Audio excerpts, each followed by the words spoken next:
Every woman thinks she knows what fear looks like, until she meets it twice in one night. Once in the eyes of the man who swore he owned her, and once in the gaze of the stranger who promised he could save her.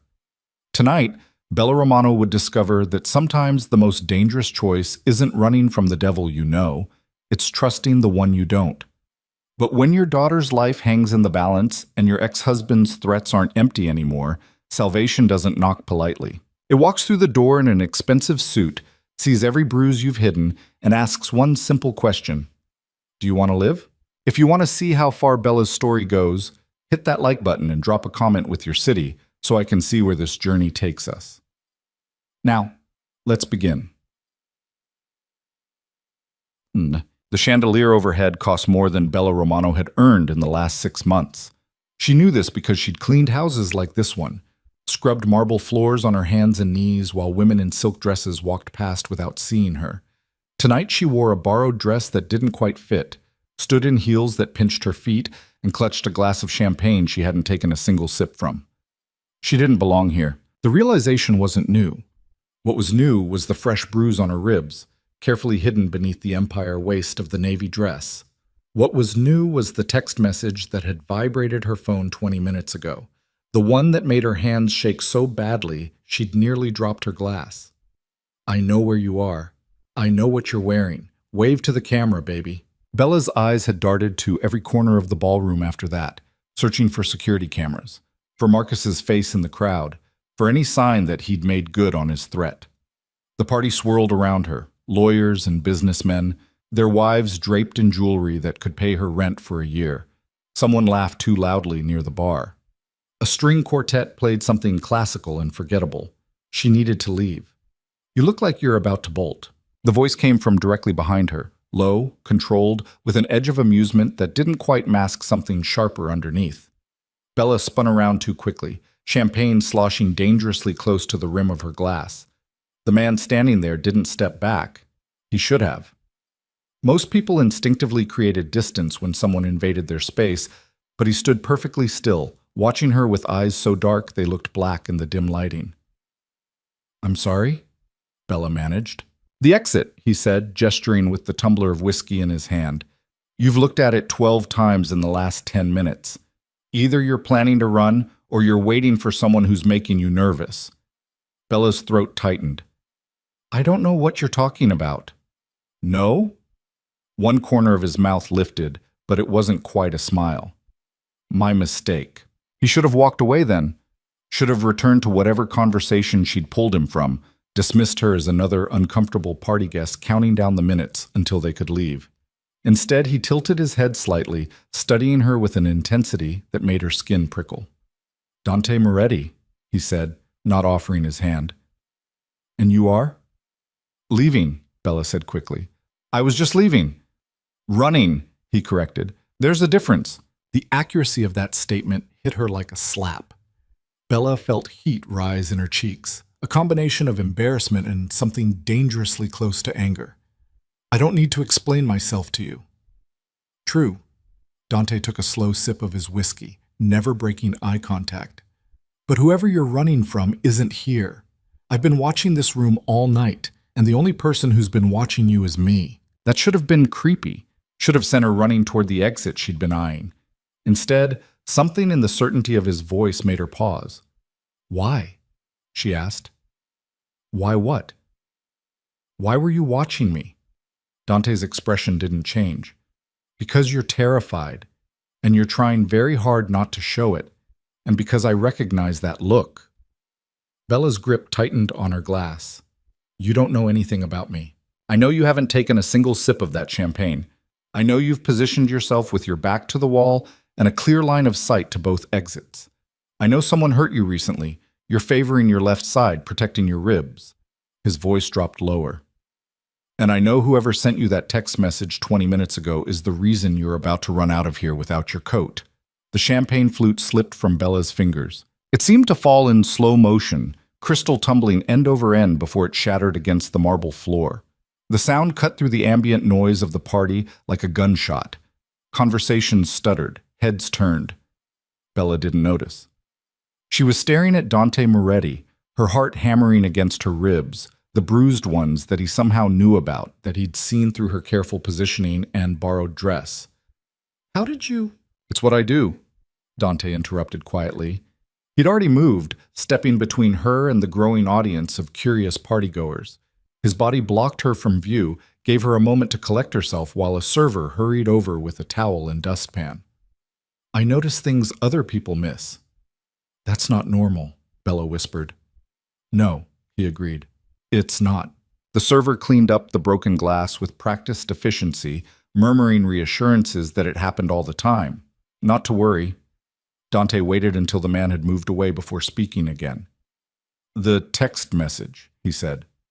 What did it say? Bella's hand moved instinctively to her clutch, where her phone sat silent and threatening. Nothing. It was nothing. If it was nothing, you wouldn't look like you're about to crawl out of your skin. Dante's tone remained even, but there was steel underneath it now. Someone threatened you, someone who knows you're here. I really need to go. Where? The question was blunt. Back to wherever he's waiting? Because that's what men like that do. They send the threat, wait for you to panic, and then they're there when you try to run. Men like that. The phrase hung between them, laden with implications that made Bella's stomach turn. You don't know what kind of man he is. Then tell me. Why would I do that? Because, Dante said, his voice dropping to something that was almost gentle. In about 30 seconds, you're going to walk out of here alone, and whatever happens next is going to happen without anyone who can help you. Or you can talk to me for 5 minutes, and we can figure out if there's another option. Bella laughed, but it came out sharp and bitter. You're a stranger at a party. What are you going to do? More than you think. Dante gestured toward a door partially hidden behind a large potted plant. There's a private study through there. We can talk without an audience. Every instinct Bella had screamed at her to run. Don't go into a private room with a strange man. Don't trust someone just because they notice things about you. Don't confuse observation with care. But her phone buzzed again in her clutch, and she didn't need to look at it to know what Marcus had sent. Another threat. Another reminder that he could find her anywhere, that she'd never be safe, that Lily... 5 minutes, she heard herself say.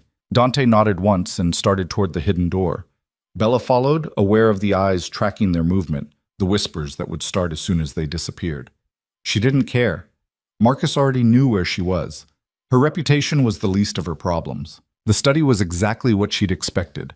Dark wood paneling, leather furniture, books that looked expensive and unread. Dante closed the door behind them, but didn't lock it. Didn't move closer to her, just walked to a small bar cart and refilled his whiskey. Do you want something? He asked. I want to know why you're doing this. Doing what? Pretending to care about a stranger's problems. Dante took a drink before answering. Who said I'm pretending? People don't just... Bella stopped, frustrated. People don't do this. They don't notice someone's afraid and decide to help. They ignore it. They walk away. Most people, Dante agreed, but I'm not most people. Clearly, Bella wrapped her arms around herself, suddenly cold despite the stuffy warmth of the room. So what are you, a lawyer? A cop? Neither. Then what gives you the right to ask me about my private life? Nothing, Dante said simply. You don't owe me any explanations. You can walk out of here right now and I won't stop you. But before you do, take a look at this. He pulled out his phone, typed something quickly, and turned the screen toward her. Bella stepped closer despite herself, squinting at the image displayed there. It was a surveillance photo, grainy, taken from a distance. It showed a man leaning against a car outside what looked like an apartment building. Even with the poor quality, Bella recognized him instantly. Marcus. Where did you get this? She whispered. Outside your building, about 45 minutes ago. Dante pocketed his phone. He's not inside the party, but he's definitely waiting for you to leave. The room tilted. Bella reached out blindly, found the arm of a leather chair, and gripped it hard enough that her knuckles went white. You've been following me? I've been protecting you, Dante corrected. There's a difference. That's not... You can't just... The words tangled in her throat. Why would you do that? Because 3 days ago, I saw you at a coffee shop on Westwood with a little girl. Your daughter, I assume. She has your eyes. Dante's expression didn't change, but something in his voice softened fractionally. "And I saw the bruise on your jaw that you'd tried to cover with makeup. And I saw the way you checked over your shoulder every 30 seconds, like you were waiting for someone to find you." Bella felt tears burning behind her eyes and blinked them back furiously. "So you decided to stalk me?" "I decided to watch," Dante said, "to see if my instincts were right. And when I saw you walk into this party tonight looking like prey in a room full of predators, I knew they were." "Your instincts," Bella repeated. "About what?" "That you're in danger. That whoever you're running from isn't going to stop, and that you need help whether you want to admit it or not." The tears won. Bella felt them slide down her cheeks and didn't bother wiping them away. "You don't know anything about my situation." "Then tell me." "Why?" she demanded. "So you can feel good about yourself? So you can play hero for a night and then forget about me?" "No." Dante set his glass down with deliberate care. "So I can help you." "Nobody helps for free." "You're right," he agreed. "There's always a cost. But right now, the only thing I want from you is the truth. Who is he? What does he want? And what's it going to take to make sure you and your daughter are safe?" Bella stared at this stranger, this man who'd watched her in a coffee shop, who'd followed her to a party, who'd somehow gotten surveillance photos of Marcus outside her apartment. Everything about this was wrong, dangerous, the kind of situation that should send her running in the opposite direction. But Marcus was outside her building. Marcus, who'd put his hands around her throat last month and squeezed until her vision went dark. Marcus, who told her that if she ever tried to leave him, he'd make sure she never saw Lily again. Marcus, who'd spent 2 years in prison for assault and walked out more violent than when he went in. And Dante Moretti, whoever he was, had noticed, had cared enough to follow, had photos proving that her worst fear was waiting right outside her front door. "His name is Marcus Vance," Bella said quietly. "He's my ex-husband, and if I go home tonight, there's a very good chance I won't see tomorrow." Dante's expression didn't change, but something shifted in his posture. A subtle tightening, a readiness. "Tell me everything." So she did. The words came slowly at first, then faster, spilling out like water from a broken dam. She told him about meeting Marcus when she was 22, about how charming he'd been in the beginning, how he'd made her feel special and protected. She told him about the first time he'd hit her, 6 months after their wedding, and how he'd cried and apologized and sworn it would never happen again. It happened again, and again, and again. She told him about getting pregnant with Lily, about the brief period when Marcus had seemed almost normal, almost like the man she'd married, about how that had shattered when Lily was 6 months old and wouldn't stop crying, and Marcus had... Bella's voice broke. Dante waited, didn't push, just listened with that same intense focus he'd had in the ballroom. She told him about the arrest. Marcus had been running drugs for a dealer on the South Side, got caught in a sting operation, and went away for 2 years. 2 years when Bella had finally been able to breathe. 2 years when she'd filed for divorce, gotten a protection order, moved 3 times to places Marcus wouldn't know about. 2 years that ended 3 weeks ago when he got out on parole. "He found us on the first day," Bella whispered. "I don't know how. I'd been so careful. New apartment, new phone number, Lily in a different school. But he was there when I came home from work, just sitting on the front steps like he'd never left." "What did he do?"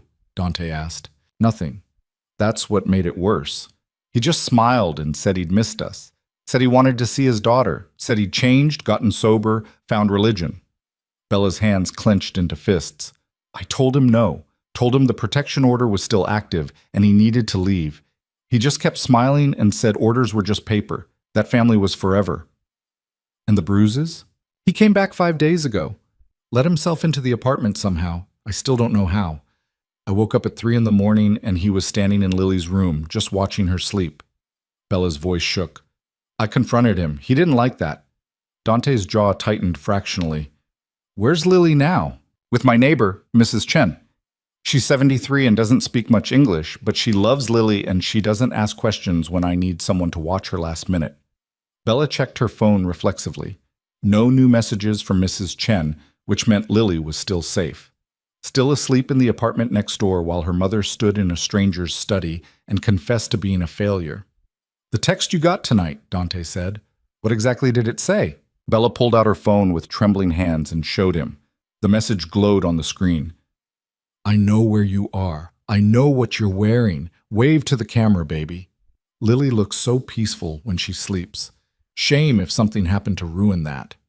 Dante read it twice, his expression unreadable.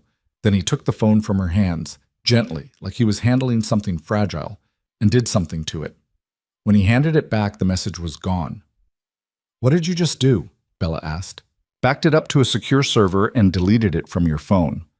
If Marcus is monitoring your messages, he'll see that you read it, but he won't know I have a copy now." Dante pulled out his own phone. "What's your address?" "Why?" "Because I'm sending someone to watch your building, to make sure Marcus doesn't go anywhere near that apartment while we figure out our next move." "Our next move," Bella repeated. "There is no hour. I don't even know you. You know I noticed you were in danger when nobody else did. You know I cared enough to follow up. You know I have resources you don't." Dante's gaze was steady, unflinching. "And you know that if you walk out of here alone, Marcus is going to be waiting.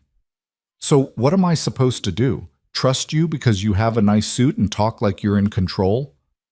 "No," Dante said. "Trust me, because I'm the only option you have right now that doesn't end with you or your daughter getting hurt." The bluntness of it should have offended her, should have made her defensive.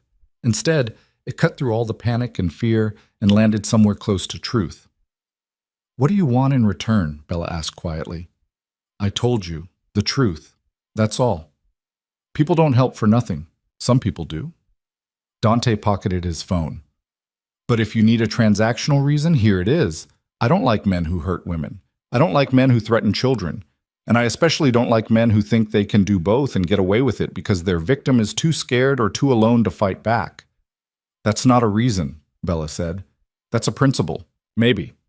Dante moved toward the door, paused with his hand on the knob. "The question is, are you willing to bet your daughter's life that I'm lying about it?"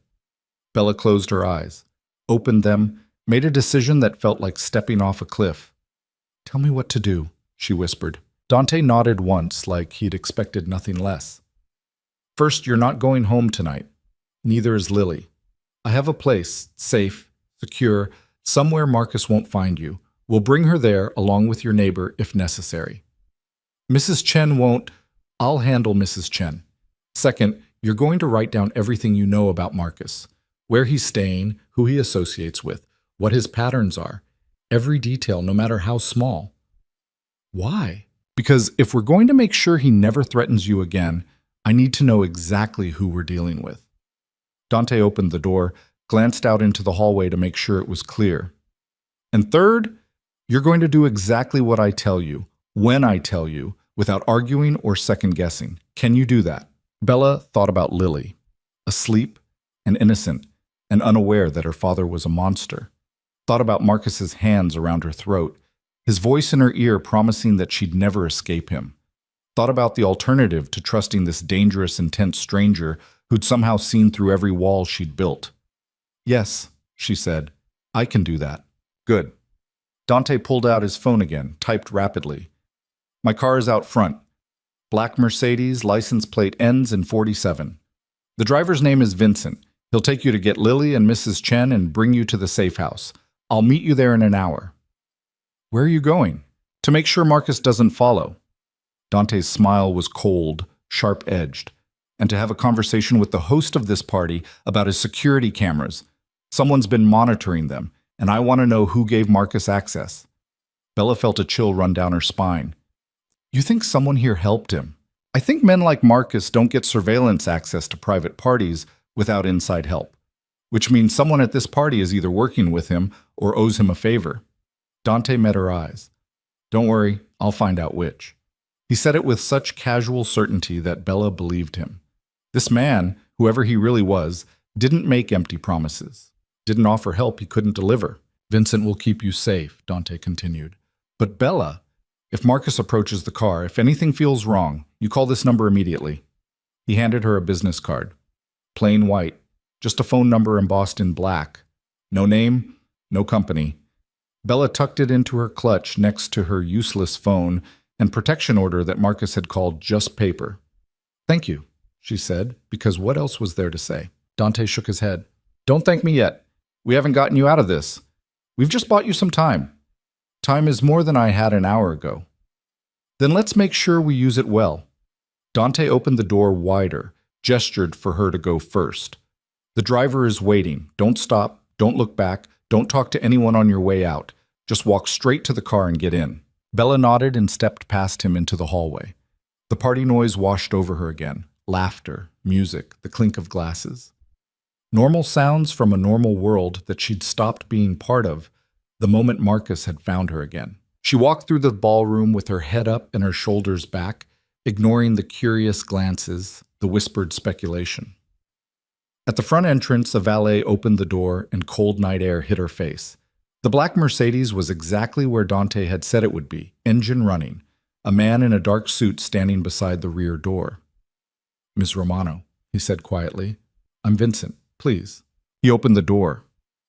Bella slid into the leather interior and let herself take one full breath, then another.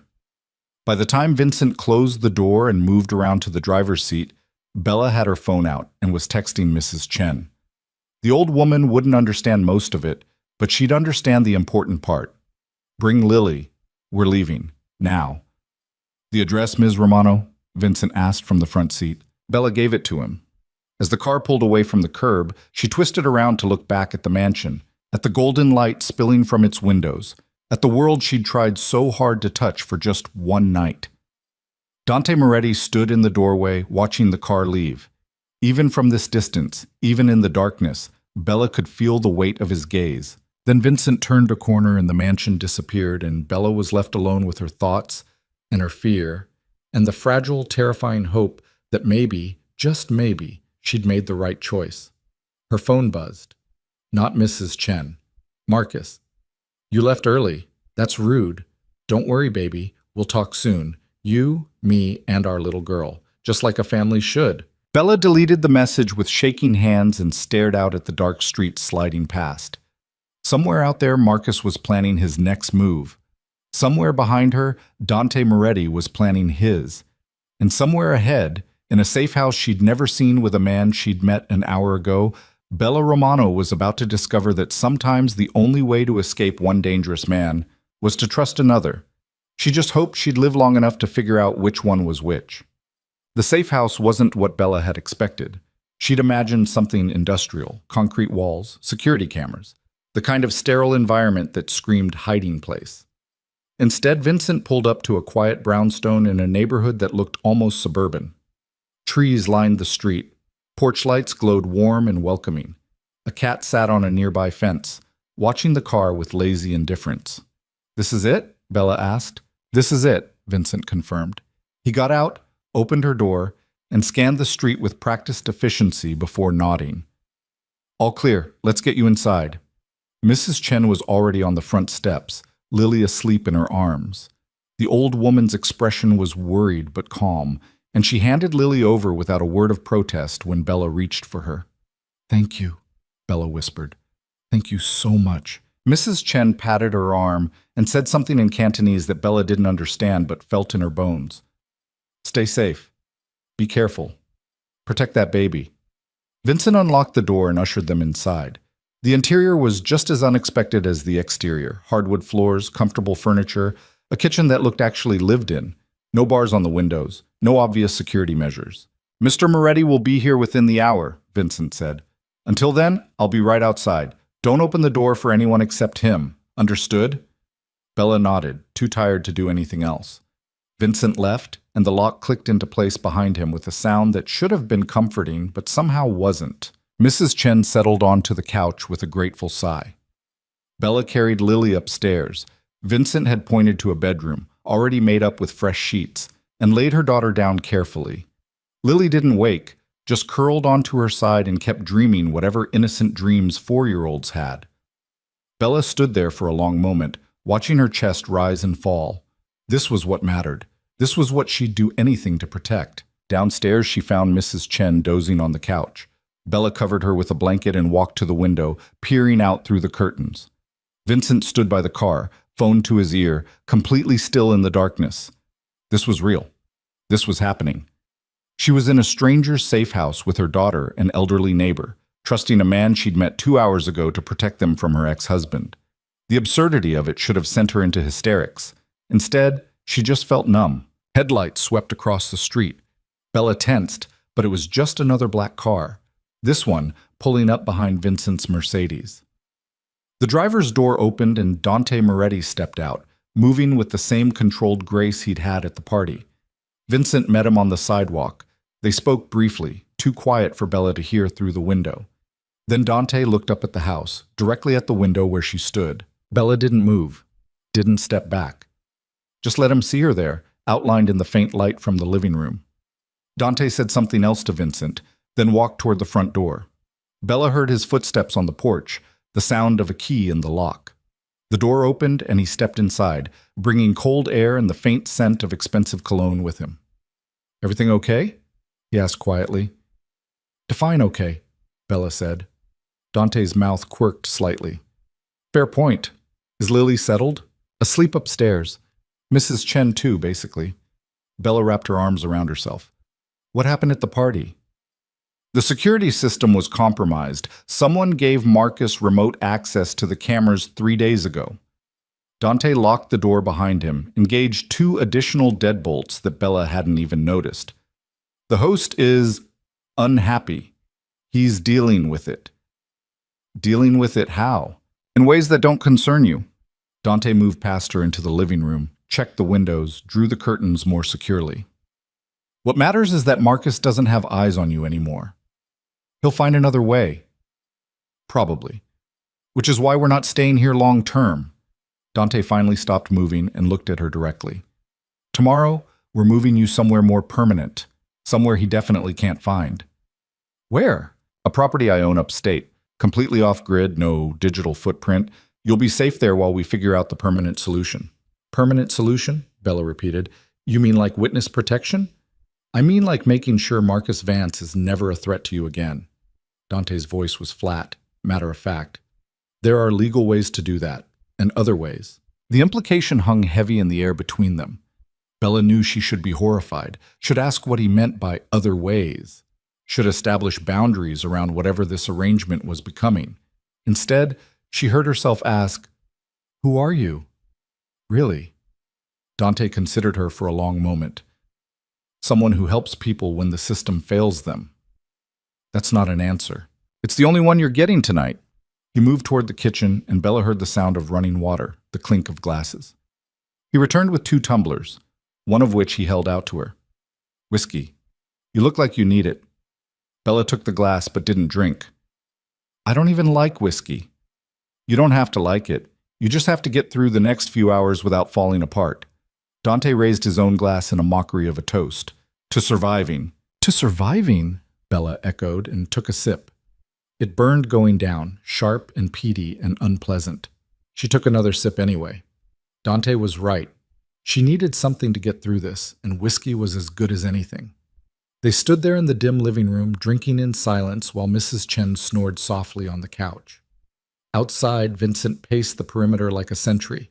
Upstairs, Lily dreamed on, innocent and safe for at least one more night. And somewhere in the city, Marcus Vance was planning his next move. But for now, for just this moment, Bella let herself breathe. Let herself believe that maybe, impossibly, she'd found someone who could actually help her, even if that someone was the most dangerous man she'd ever met. The whiskey had settled into a dull warmth in Bella's stomach by the time Dante finally spoke again. "You should get some sleep," he said, setting his empty glass on the coffee table. "We leave at 6. 6 in the morning?" Bella glanced at her phone. It was nearly 2. "That's 4 hours from now." "Then you better hurry." Bella wanted to argue, but exhaustion was pulling at her bones like an undertow. She nodded and started toward the stairs, then paused, with her hand on the banister. "Where will you be?" "Here, making sure nobody comes through that door who shouldn't." Dante had already pulled out his phone, his attention shifting to the screen. "Vincent's outside. I'm inside." "You're covered." "You're not going to sleep?" "I don't need much." It wasn't really an answer, but Bella was too tired to push. She climbed the stairs on legs that felt like lead and checked on Lily one more time before collapsing onto the bed in the second bedroom. She didn't bother changing out of the borrowed dress, just kicked off the painful heels and pulled the blanket over herself. Sleep should have been impossible. Her mind should have been racing with everything that had happened, every decision she'd made, every risk she'd taken. Instead, she dropped into unconsciousness like a stone into deep water. And when she opened her eyes again, gray morning light was seeping through the curtains. Someone was knocking softly on the door. "Ms. Romano?" Vincent's voice, carefully neutral. "Mr. Moretti asked me to wake you. We need to leave in 20 minutes. Bella sat up, disoriented and still wearing last night's dress. Her mouth tasted like whiskey and regret. "I'll be right down." She found clean clothes laid out on the chair by the window. Jeans, a sweater, practical shoes, and exactly her size. She didn't want to think about how Dante had known her measurements, so she didn't. Just changed quickly and went to wake Lily. Her daughter was already awake, sitting up in bed with wide, confused eyes. "Mama, where are we?" "Somewhere safe, baby." Bella sat on the edge of the bed and smoothed Lily's dark hair back from her face. "We're going on a little trip today. Won't that be fun?" "Is Daddy coming?" The question hit Bella like a fist to the gut. "No, sweetie. Just you and me and Mrs. Chen." "And the man?" "What man?" "The tall man. He came in last night and looked at me sleeping." Lily's voice was matter-of-fact, the way children's voices were about things that should be terrifying. "He didn't say anything, just looked. Then he left." Bella's hand stilled in her daughter's hair. Dante had been in this room, had stood over Lily's bed while she slept. She didn't know if that should make her feel safer or more afraid. "That's Mr. Moretti," Bella said carefully. "He's helping us." "Why?" "Because sometimes people need help, and he's someone who knows how to give it."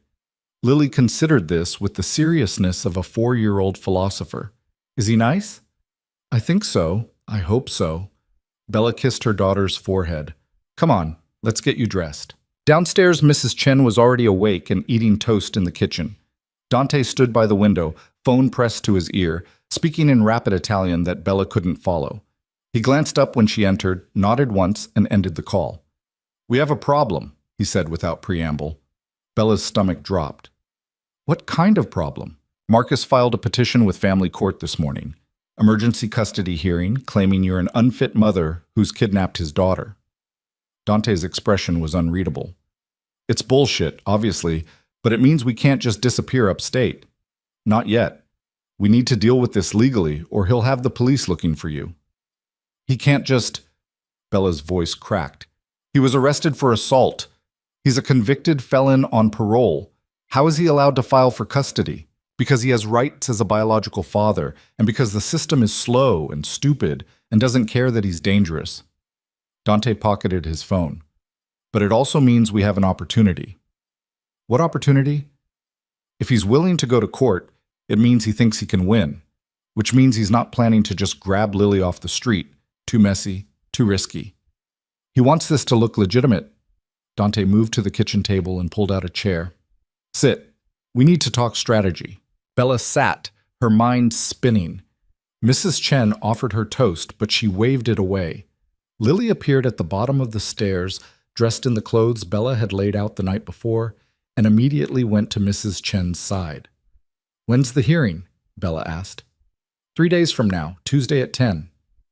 Dante sat across from her, his posture relaxed, but his eyes sharp. "We need a lawyer, a good one. Someone who specializes in domestic violence cases and custody battles." "I can't afford a good lawyer." "I can." Bella stared at him. "Why would you do that?" "Because Marcus needs to lose. Decisively. And you're not going to beat him with a public defender who has 300 other cases." Dante's tone was flat, businesslike. "I know someone. Her name is Rachel Chen. No relation to your neighbor. She's expensive, she's ruthless, and she doesn't lose." "And what do you get out of this?" "I told you last night, I don't like men who hurt women and children." Dante's gaze didn't waver. "That's reason enough. Nobody does this for free. I'm not doing it for free. I'm doing it because it needs to be done." He stood, moved to the coffee maker, and poured himself a cup without asking if she wanted any. "Rachel will meet us at her office in 2 hours. She'll need to hear everything. Every incident, every threat, every piece of evidence you have that Marcus is dangerous." "What if it's not enough?" "It will be. Marcus made a mistake by going through the courts. It creates a paper trail, creates accountability. We're going to use that against him. Bella wanted to believe him, wanted to trust that this stranger who'd appeared in her life less than 12 hours ago actually had a plan that would work. But trust was a luxury she'd learned not to afford. "What happens after the hearing?" she asked quietly. "If we win, Marcus's petition gets denied and his parole officer gets a full report about his harassment. If we're lucky, he violates parole and goes back to prison." Dante took a sip of coffee. "If we lose, we go to Plan B." "What's Plan B?" "You don't want to know." The certainty in his voice sent a chill down Bella's spine. She thought about the way he'd said other ways last night, the implication that legal channels weren't his only option. She thought about the surveillance photo he'd somehow obtained, the safe house he owned, the resources he clearly had access to. "Who are you really?" she asked again. "Someone who gets things done." Dante set his cup down. "That's all that matters right now." Before Bella could respond, Vincent appeared in the doorway. "Car's ready, boss? Rachel's expecting you at 9. "Good. Let's move." Dante looked at Bella. "Bring Lily. Rachel will want to meet her." "Why?" "Because if this goes to court, the judge might want to talk to her. Rachel needs to prepare for that possibility." The thought of Lily being questioned by a judge, being forced to talk about her father in front of strangers, made Bella feel physically ill. But she nodded and stood, because what else could she do? The drive to Rachel Chen's office took 40 minutes through morning traffic that Vincent navigated with practiced ease. Lily sat quietly between Bella and Mrs. Chen, playing with a stuffed rabbit that had mysteriously appeared in her backpack. Dante sat in the front passenger seat making calls in that same rapid Italian, his voice low and intense. Rachel's office was in a high-rise downtown, all glass and steel, and the kind of expensive minimalism that spoke of success. Her assistant, a young man with perfect posture and a tablet instead of a notebook, ushered them into a conference room with a view that stretched across the entire city. Rachel herself appeared 5 minutes later. She was younger than Bella had expected, maybe 40, with sharp cheekbones and dark hair pulled into a severe bun. She wore a charcoal suit that probably cost more than Bella's monthly rent, and carried herself with the confidence of someone who'd never lost a fight she cared about winning. "Ms. Romano," Rachel extended her hand. Her grip was firm, professional. "Dante's told me about your situation. I'm very sorry you're going through this." "Thank you," Bella managed. Rachel turned to Lily, who was hiding behind Bella's legs. "And you must be Lily. I have a daughter about your age. Her name's Emma. Do you like to draw?" Lily peeked out, nodded shyly. "My assistant has coloring books in the other room. Would you like to color while I talk to your mom?" Rachel's smile was genuine, warm in a way her professional demeanor hadn't been. "Mrs. Chen can go with you to make sure you're okay." Lily looked at Bella for permission. Bella wanted to say no, wanted to keep her daughter close, but she nodded. Mrs. Chen took Lily's hand and followed the assistant out, leaving Bella alone with Rachel and Dante. "Sit," Rachel said, gesturing to the conference table. "We don't have much time, so I'm going to be direct. Dante says your ex-husband is dangerous. I need you to prove it." Bella sat. "What do you mean?" "I mean, Marcus Vance's lawyer is going to paint you as a vindictive ex-wife who's using your daughter as a weapon. They're going to say you're alienating Lily from her father, that you're unstable, that you're denying him his parental rights." Rachel pulled out a legal pad and a pen. "We need to prove that everything you've done has been to protect your daughter from a credible threat. So start from the beginning. First time he hit you. Don't leave anything out." It was harder the second time. Harder to say the words with Rachel's sharp eyes on her. Harder to maintain composure when she was supposed to be presenting evidence instead of just surviving. But Bella forced herself through it. Every bruise, every threat, every time Marcus had made her feel small and scared and trapped. Rachel took notes in neat, efficient handwriting. She didn't interrupt, didn't ask clarifying questions, just let Bella talk until the words finally ran out. "The protection order," Rachel said when Bella finished. "Do you have a copy?" "On my phone." "Send it to me. Also any medical records from injuries he caused. Photos if you have them. Text messages, voicemails, anything that documents his behavior." Rachel was already typing on her laptop. "The criminal conviction helps, but judges sometimes view that as ancient history if the perpetrator claims they've changed. We need recent evidence." "I have text messages from the last 3 weeks," Bella said, "and the bruises from 5 days ago. I took photos before they faded. Good. That's good. Rachel's fingers flew across the keyboard. What about witnesses? Anyone who saw him threaten you or saw the aftermath of his violence? Mrs. Chen saw the bruise on my jaw last month, and my neighbor in the old apartment before I moved, she called the police once when she heard him shouting. Name and contact information for both. We'll need statements. Rachel glanced at Dante. What about the surveillance photo you mentioned? Already sent to your secure email, Dante said. He'd been silent throughout Bella's recitation, standing by the window like a statue. Along with the text he sent last night threatening Lily. Rachel nodded, pulled up her email, and studied whatever Dante had sent. Her expression didn't change, but something tightened around her mouth. This is good. This is very good. A direct threat to the child less than 24 hours before he files for custody? That's going to play well. What are our chances? Bella asked. Honestly? 70-30 in our favor, maybe better. Rachel closed her laptop. Marcus has the criminal record, the protection order violations, and now documented threats. But family court is unpredictable. Some judges believe every child deserves a relationship with both parents, regardless of the circumstances. We need to be prepared for the possibility that he gets supervised visitation. No. The word came out sharp, almost violent. He can't be around her. He can't. I understand. And we're going to argue that any contact would be psychologically damaging to Lily and physically dangerous to both of you. But you need to understand that the court might not agree. Rachel's voice was gentle but firm. If that happens, we appeal. We fight it at every level. But you need to be prepared for the long game. Bella's hands clenched into fists on the table. How long? Months. Maybe longer. Rachel pulled out a thick folder and slid it across to Bella. This is what you need to read before Tuesday. Statements from other cases, precedents, what to expect in the courtroom. You'll testify. You'll be cross-examined. Marcus's lawyer will try to make you look unstable or vengeful. You need to stay calm, stick to the facts, and don't let them provoke you. I can do that. Can you? Because if you break down on the stand or lose your temper, it could cost you custody. Rachel's gaze was steady, assessing. I've seen women lose their children because they couldn't hold it together in court. I need to know you won't be one of them. Bella met her eyes. I won't be. Good. Rachel stood. We'll meet again Monday to prepare your testimony. In the meantime, document everything.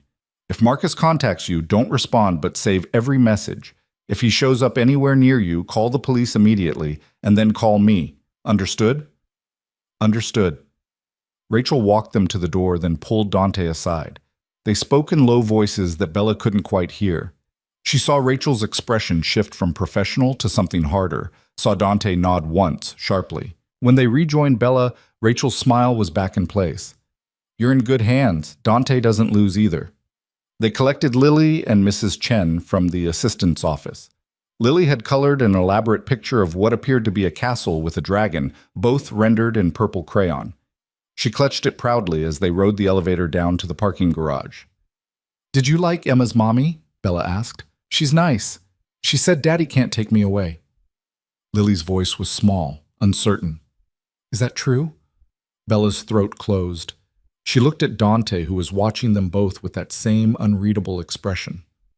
Yes, baby, Bella whispered. That's true. Nobody's taking you anywhere. Vincent was waiting by the car.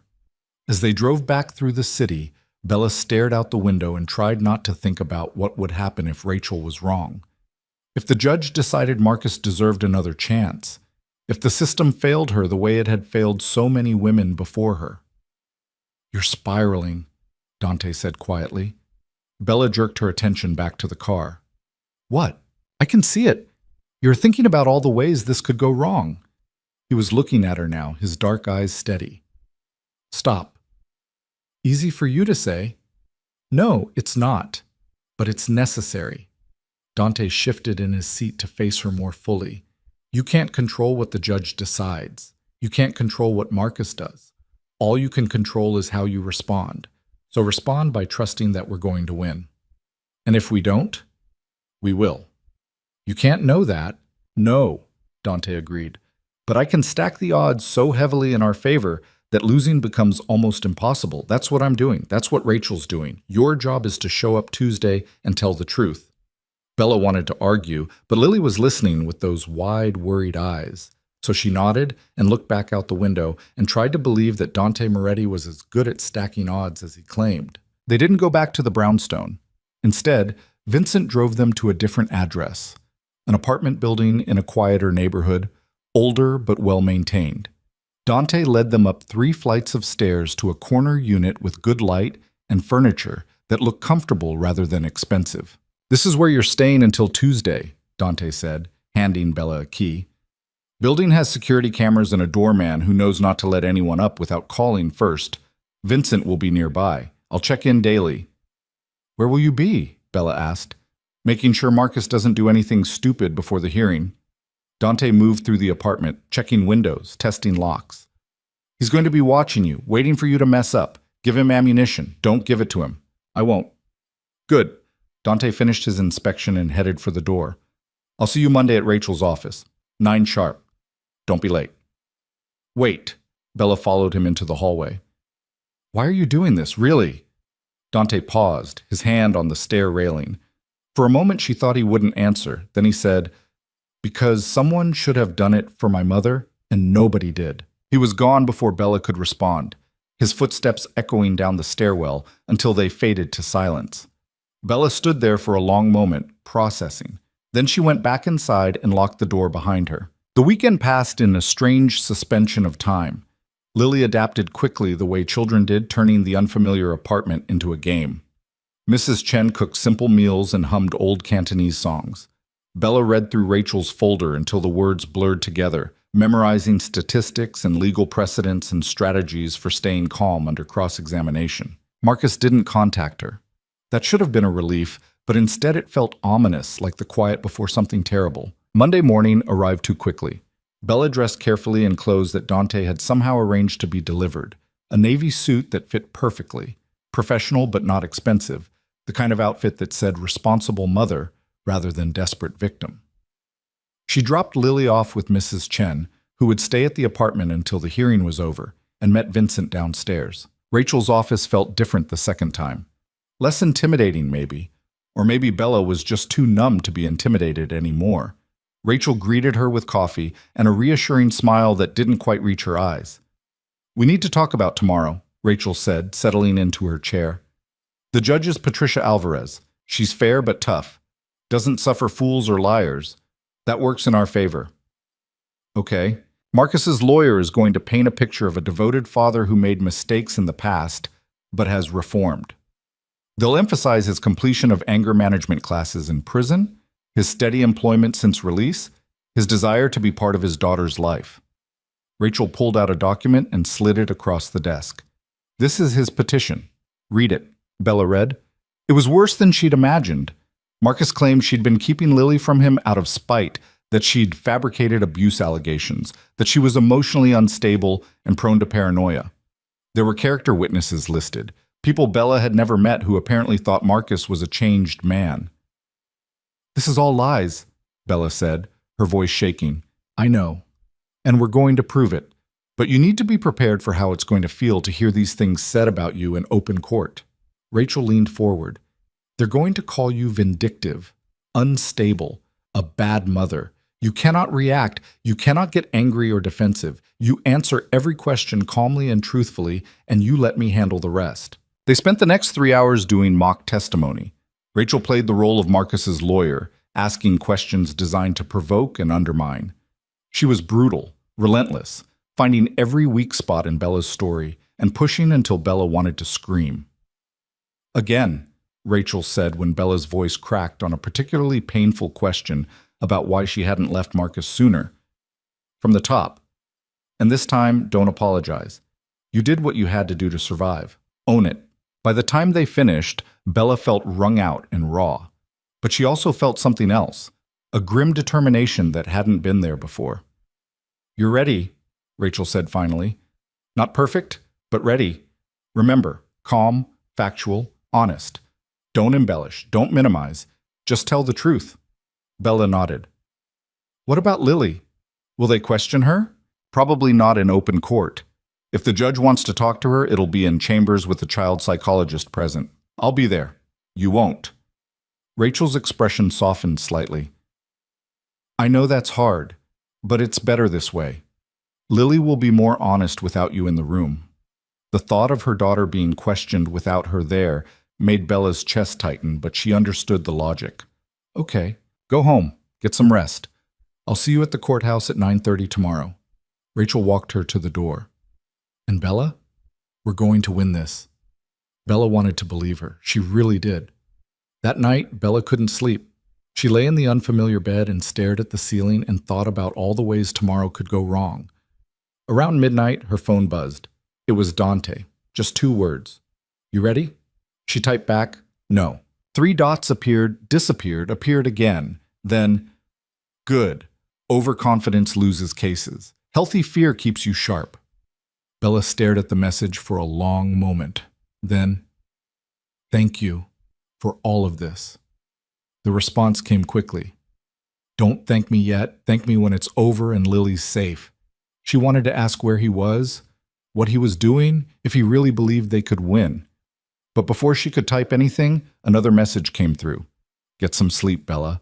Tomorrow, we end this. She set the phone down and closed her eyes and tried to pretend that confidence wasn't a luxury she couldn't afford. Tried to believe that somewhere in this city, Dante Moretti was stacking odds and making plans and ensuring that Marcus Vance would finally face consequences. Tried to believe that the system that had failed her so many times before might actually work this once.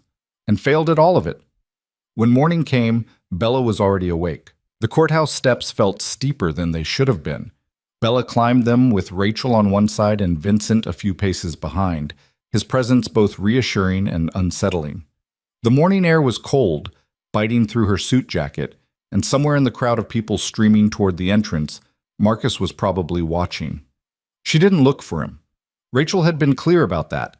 Don't engage, don't acknowledge, don't give him any ammunition. Inside, the building smelled like floor polish and stale coffee. Rachel guided her through security and up to the 3rd floor, where family court proceedings happened behind closed doors, away from the criminal trials and civil disputes that drew spectators. The hallway was quieter here, lined with wooden benches where anxious parents sat with their lawyers, waiting for their names to be called. Courtroom C, Rachel said, checking her phone. We're on time. That's good. Judges notice when you're late. They found seats on a bench outside the courtroom. Vincent took up a position by the window, his back to the wall, watching everyone who passed.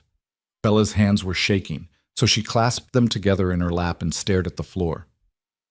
Breathe, Rachel said quietly. In through your nose, out through your mouth. You've practiced this.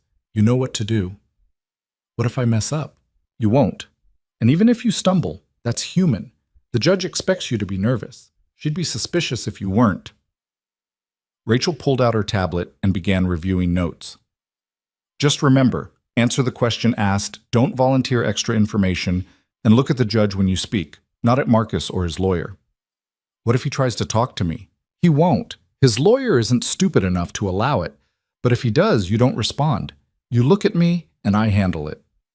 Rachel glanced up from her tablet. Where's Dante? I don't know. He said he'd be here. He will be. He doesn't make promises he can't keep.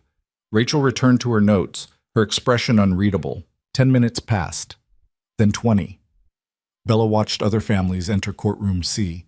Fathers who looked desperate, mothers who looked exhausted, children who looked confused. Each case was called, the doors closed, and 15 or 30 minutes later they emerged, some crying, some stone-faced, all changed in ways that weren't visible on the surface. At 9:45, Marcus appeared. Bella saw him before he saw her. He came around the corner with a man in an expensive suit, his lawyer, presumably. And for a moment he looked exactly like the man she'd married. Clean-shaven, hair neatly cut, wearing clothes that fit well and made him look respectable. He could have been anyone. A businessman, a concerned father, someone you'd trust to watch your kids at a playground. Then he smiled and Bella saw what was underneath. That particular curve of his mouth that meant he thought he'd already won, that she was stupid for even trying to fight him. Her breath caught in her throat. Don't look at him, Rachel said, her voice sharp enough to cut through the panic. Eyes on me, Bella, right now. Bella forced herself to turn away.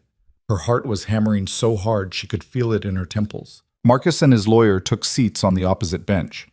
Bella could feel him staring at her, could imagine that smile still plastered on his face. Vincent shifted position slightly, putting himself more directly in Marcus's line of sight, and the message was clear. Try something, see what happens. The courtroom doors opened. A bailiff stepped out, checked a clipboard. Romano versus Vance, Judge Alvarez is ready for you. Rachel stood. Bella followed on legs that felt disconnected from her body. As they walked toward the courtroom, she heard Marcus's voice, low and amused. Hey Bella, you look good. Lost some weight? She didn't stop, didn't turn. Kept walking with Rachel's hand on her elbow, guiding her forward like a ship through rough water. Inside, the courtroom was smaller than she'd expected. No jury box, no gallery for spectators, just the judge's bench, a witness stand, tables for both parties, and a court reporter in the corner. Judge Alvarez was already seated, a black woman in her 50s with silver streaks in her hair and reading glasses perched on her nose. She looked up as they entered, her expression neutral. Ms. Chen, Mr. Vance's representation is here as well? The judge asked. Yes, Your Honor, Rachel said. Stephen Garrett, representing Marcus Vance. Garrett was younger than Rachel, maybe 35, with the kind of polished confidence that came from private school and family connections. He nodded respectfully to the judge and took his seat at the opposing table. Marcus sat beside him, hands folded, picture of calm reasonableness. Let's begin, Judge Alvarez said. This is an emergency custody hearing for Lily Romano, age 4. Mr. Vance has petitioned for immediate custody, claiming that the child is in danger with her current custodial parent. Ms. Chen, your client is contesting this petition? Vigorously, Your Honor, Rachel said. We believe Mr. Vance's petition is not only baseless, but actively harmful to the child's well-being. We'll hear arguments from both sides. Mr. Garrett, you filed the petition. You go first. Garrett stood, buttoning his suit jacket in a practiced motion. Thank you, Your Honor. My client, Marcus Vance, is a reformed man who has paid his debt to society and now seeks only to be a father to his daughter. For the past 3 weeks, Miss Romano has denied him all access to Lily, despite his repeated good faith attempts to arrange visitation. She has made false allegations of harassment and threatened violence, when in fact my client has done nothing but try to exercise his parental rights. Bella's fingernails dug into her palms. Rachel's hand found her knee under the table, squeezed once. A warning, don't react. Mr. Vance completed an anger management program while incarcerated, Garrett continued. He has maintained steady employment since his release and has passed all required drug tests administered by his parole officer. He has a stable home and a genuine desire to rebuild his relationship with his daughter. Ms. Romano's refusal to allow this is not only cruel, it's damaging to Lily's development. Every child deserves a relationship with both parents when possible. Garrett sat down. Judge Alvarez made a note on the paper in front of her, then looked at Rachel. Ms. Chen? Rachel stood, and when she spoke, her voice was calm but edged with steel. Your Honor, Mr. Garrett's characterization of my client's actions as cruel is not only inaccurate, it's dangerous. Marcus Vance is not a reformed man seeking to be a good father. He is a convicted felon with a documented history of domestic violence who has spent the 3 weeks since his release terrorizing my client and her daughter. She pulled out a folder and approached the bench. I have here a protection order issued 2 years ago, prohibiting Mr. Vance from contacting Ms. Romano or Lily. I have medical records documenting injuries Ms. Romano sustained during their marriage, including a concussion requiring hospitalization. I have text messages from the past 3 weeks in which Mr. Vance explicitly threatens both my client and her daughter. And I have a sworn statement from a witness who observed Mr. Vance breaking into Ms. Romano's apartment 5 days ago. Judge Alvarez accepted the folder and began paging through it. The courtroom was silent except for the rustle of paper. Bella watched the judge's face for any reaction, but Alvarez's expression remained carefully neutral. Your Honor, Garrett said, rising again, those medical records are from over 2 years ago, before my client sought help and changed his life. The alleged threatening texts are taken out of context. I'll determine what's in or out of context, Mr. Garrett, Judge Alvarez said without looking up. Sit down. Garrett sat. Marcus's jaw tightened just slightly, and Bella saw it. That flash of anger he could never quite hide when someone told him no. Judge Alvarez finished reading and set the folder aside. Ms. Chen, these are serious allegations. I'm inclined to hear testimony before making any decisions. Does your client wish to testify? Yes, Your Honor. Mr. Garrett, does your client wish to testify? Absolutely, Your Honor. Then we'll start with Miss Romano. Bailiff, swear her in. Bella stood on shaking legs and walked to the witness stand. The bailiff held out a Bible. She placed her hand on it, her palm damp with sweat. Do you swear to tell the truth, the whole truth, and nothing but the truth? I do, Bella said, her voice barely audible. You'll need to speak up, Judge Alvarez said, not unkindly. The court reporter needs to hear you. I do, Bella repeated, louder this time. She sat in the witness chair. From this angle, she could see the entire courtroom. Rachel at her table, calm and composed. Garrett and Marcus at theirs, Marcus watching her with that same small smile. Judge Alvarez behind the bench, pen poised over her notepad. Ms. Romano, Rachel began, standing. How long were you married to Marcus Vance? 3 years. During that marriage, did Mr. Vance ever physically harm you? Bella's throat was dry. Yes. Can you describe the first incident? This was it. This was what she'd practiced. Bella took a breath and forced herself to speak clearly, to look at Judge Alvarez instead of at Marcus. It was about 6 months after we got married. We had an argument about money. He said I was spending too much on groceries. I told him I was just buying what we needed. He grabbed my wrist and twisted it until I apologized. Did he hurt you? Yes, I had bruises for a week. Did you report this to anyone? No. Why not? Because he apologized, said it would never happen again. I believed him. Bella's voice cracked slightly. She steadied it. And because I was embarrassed. I thought I could handle it. Rachel nodded. Did it happen again? Yes. How many times? I lost count. The courtroom was absolutely silent. Judge Alvarez was writing, her pen moving steadily across the page. Can you describe the worst incident? Rachel asked gently. Bella closed her eyes briefly, opened them. Lily was 6 months old. She was crying because she was teething, and Marcus had been drinking. He told me to make her stop. I was trying, but babies cry. You can't just make them stop. He got angry, and Her voice failed. She swallowed hard. He hit me hard enough that I fell and hit my head on the corner of the coffee table. I blacked out. When I woke up, Lily was still crying, and Marcus was gone. Did you seek medical attention? Yes. A neighbor heard the commotion and called an ambulance. I had a concussion and needed stitches. Bella forced herself to look at Marcus.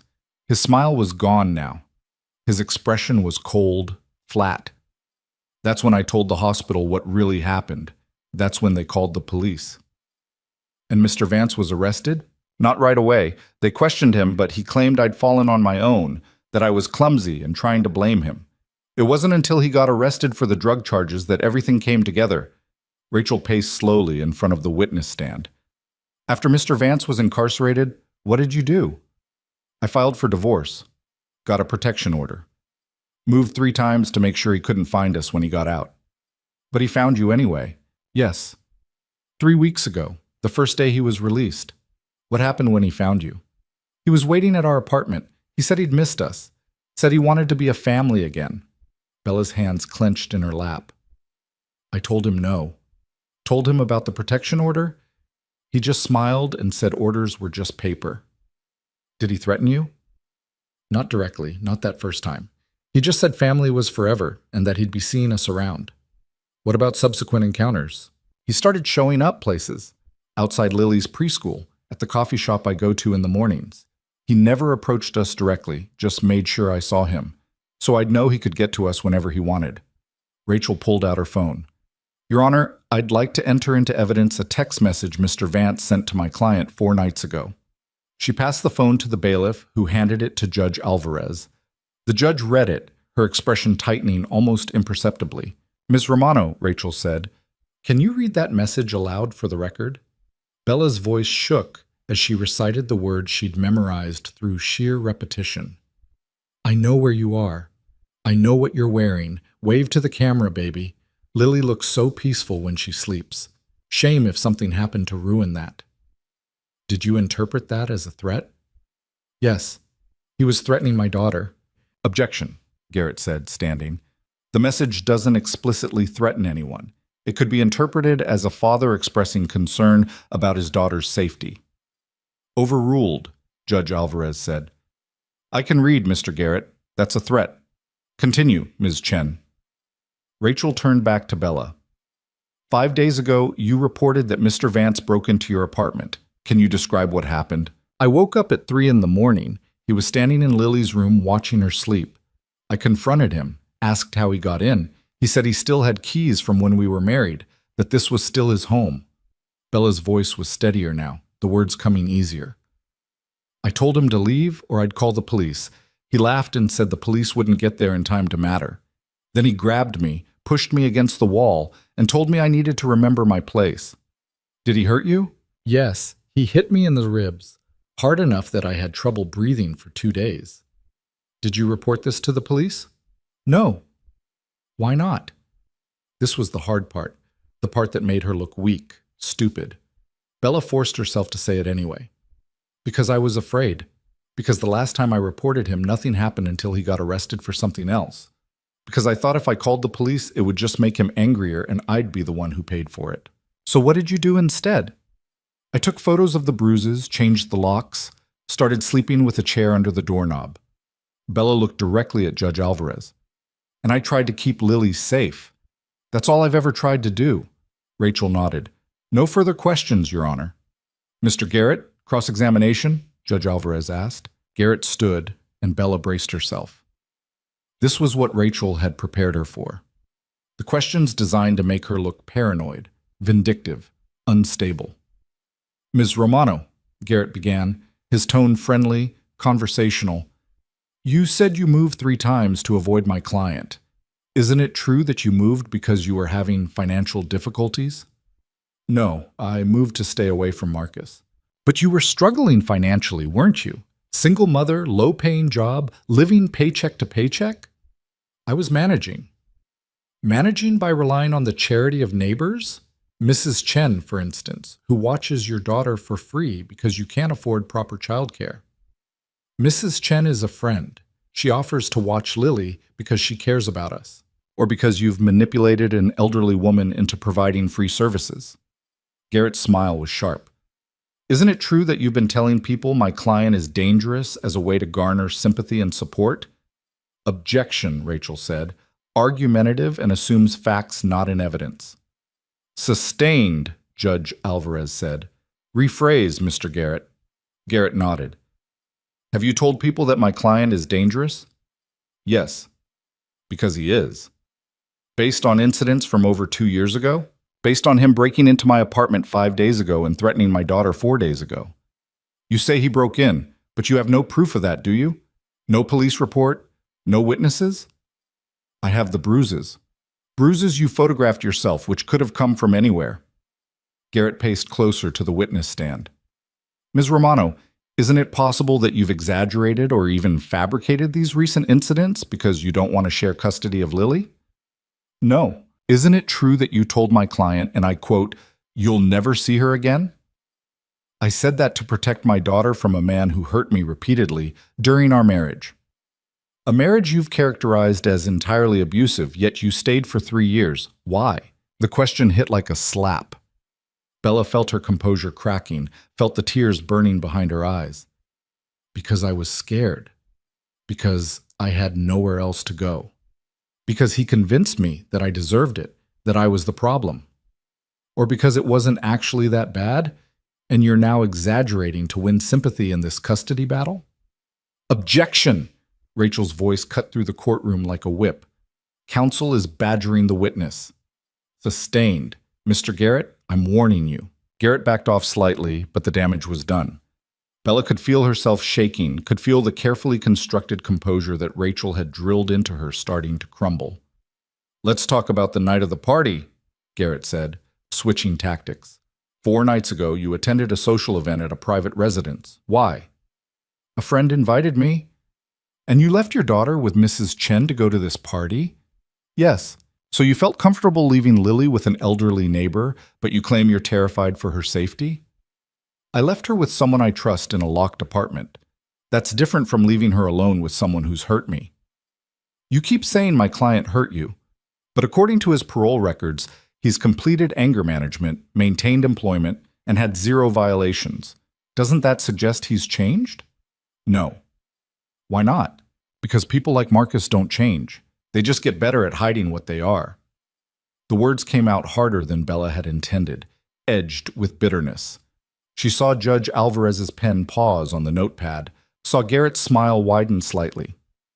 That's quite a cynical view, Ms. Romano. Almost vindictive, wouldn't you say? It's realistic, or it's the view of someone who's determined to keep a father from his daughter, regardless of the evidence of rehabilitation? Garrett turned to the judge. No further questions, Your Honor. Bella stepped down from the witness stand on legs that barely held her. She'd survived it, barely. She took her seat next to Rachel, who gave her a brief nod of approval. Mr. Vance, Judge Alvarez said, you're up. Marcus stood and walked to the witness stand with the easy confidence of someone who thought he'd already won. He smiled at the bailiff, placed his hand on the Bible, and swore to tell the truth in a voice that sounded sincere and humble. Bella wanted to scream. Mr. Vance, Garrett began once Marcus was seated, can you tell us about your relationship with your daughter? I love Lily more than anything, Marcus said, and he sounded like he meant it. She's my whole world, always has been. During your incarceration, did you think about her? Every single day. It's what kept me going, knowing that when I got out, I could be the father she deserves. Have you attempted to contact Lily since your release? I tried, but Bella won't let me near her. I've asked politely, I've tried to arrange supervised visits through official channels, but she refuses. Says I'm dangerous. Marcus shook his head sadly. I understand why she's angry. I wasn't a good husband. I made mistakes, but I've changed. I've done the work. I just want a chance to prove it. Can you explain the text message that Ms. Romano characterized as a threat? That wasn't a threat. I was worried about Lily's safety because Bella keeps moving around, taking her to unfamiliar places. I wanted her to know I was concerned, that I was thinking about our daughter's well-being. It was masterful. Marcus sat there, looking earnest and reformed, spinning every piece of evidence into something benign. The break-in became a concerned father checking on his child. The text became paternal worry. The years of abuse became mistakes he'd learned from. Rachel stood for cross-examination. Mr. Vance, you said you made mistakes during your marriage. Can you be specific about what those mistakes were? I lost my temper sometimes. Said things I shouldn't have. Just words? Mostly, yes. So you're denying that you physically assaulted Ms. Romano multiple times during your marriage. I'm saying things got heated sometimes, but it was never as bad as she's making it sound now. You were convicted of assault, Rachel said flatly. That charge was related to my other activities, not to Bella. You were also the subject of a protection order prohibiting you from contacting her. Why would a judge issue that if you weren't a danger to her? Because Bella asked for it, and judges give women what they want in these situations. Rachel's expression didn't change. Do you have keys to Ms. Romano's current apartment? Marcus hesitated for just a fraction of a second. No. So you're denying that you entered her apartment 5 days ago? Absolutely. I wouldn't do that. Where were you that night? Home? Asleep? Can anyone verify that? I live alone, so no. But that doesn't mean I wasn't there. Rachel paced slowly, letting the silence stretch. Mr. Vance, you completed anger management in prison. What did you learn? That violence isn't the answer, that there are better ways to handle conflict. And yet you sent Ms. Romano a text message that any reasonable person would interpret as threatening. I didn't mean it that way. How did you mean it? As a father worried about his daughter. A father who, by the terms of the protection order, isn't supposed to contact the mother at all. Marcus's jaw tightened. That order is 2 years old. Things have changed. Have they? Because from where I'm sitting, you've spent 3 weeks stalking and harassing my client. Rachel's voice was cold now, precise. You showed up at her home, her workplace, her daughter's school. You sent threatening messages. You made her afraid to leave her apartment. Does that sound like a changed man to you? I was trying to see my daughter. You were terrorizing a woman you abused for 3 years. Rachel turned to Judge Alvarez. No further questions. Marcus stepped down, his expression darker now. The mask of the reformed father was slipping, and Bella could see what was underneath. The anger, the entitlement, the certainty that he deserved Lily because she was his. Judge Alvarez made notes for what felt like an eternity. Then she looked up, her expression grave. "I've heard enough," she said. "This court will take a 15-minute recess while I review the evidence. When we return, I'll issue my ruling." The bailiff called for everyone to rise as Judge Alvarez left the courtroom. Bella stood on autopilot, her mind spinning. 15 minutes. Her daughter's entire future decided in 15 minutes. Rachel guided her out into the hallway. Vincent was there immediately, positioning himself between them and Marcus, who emerged a moment later with Garrett. "You did well," Rachel said quietly. "Better than I expected. I almost lost it when he asked why I stayed. But you didn't. You held it together." Rachel checked her watch. "Now we wait." Bella walked to the window at the end of the hall and stared out at the city below. Somewhere out there, Lily was playing with Mrs. Chen, unaware that a judge was deciding whether she'd have to see the father who terrified her mother. Footsteps approached from behind. Bella didn't turn, expecting Rachel or Vincent. "You think you've won," Marcus's voice said, low and dangerous. "You haven't." Bella spun around. Marcus stood 3 feet away, close enough that she could see the fury in his eyes. Vincent was already moving, but Marcus held up his hands in mock surrender. "Just talking to my wife," Marcus said. "That's not illegal." "Ex-wife," Bella said, her voice steadier than she felt. "And yes, it is. You're violating the protection order right now. Orders are just paper, baby. I told you that." Marcus smiled, and it was the smile from her nightmares. "You can hide behind lawyers and judges all you want, but at the end of the day, Lily is my daughter, and I always get what's mine."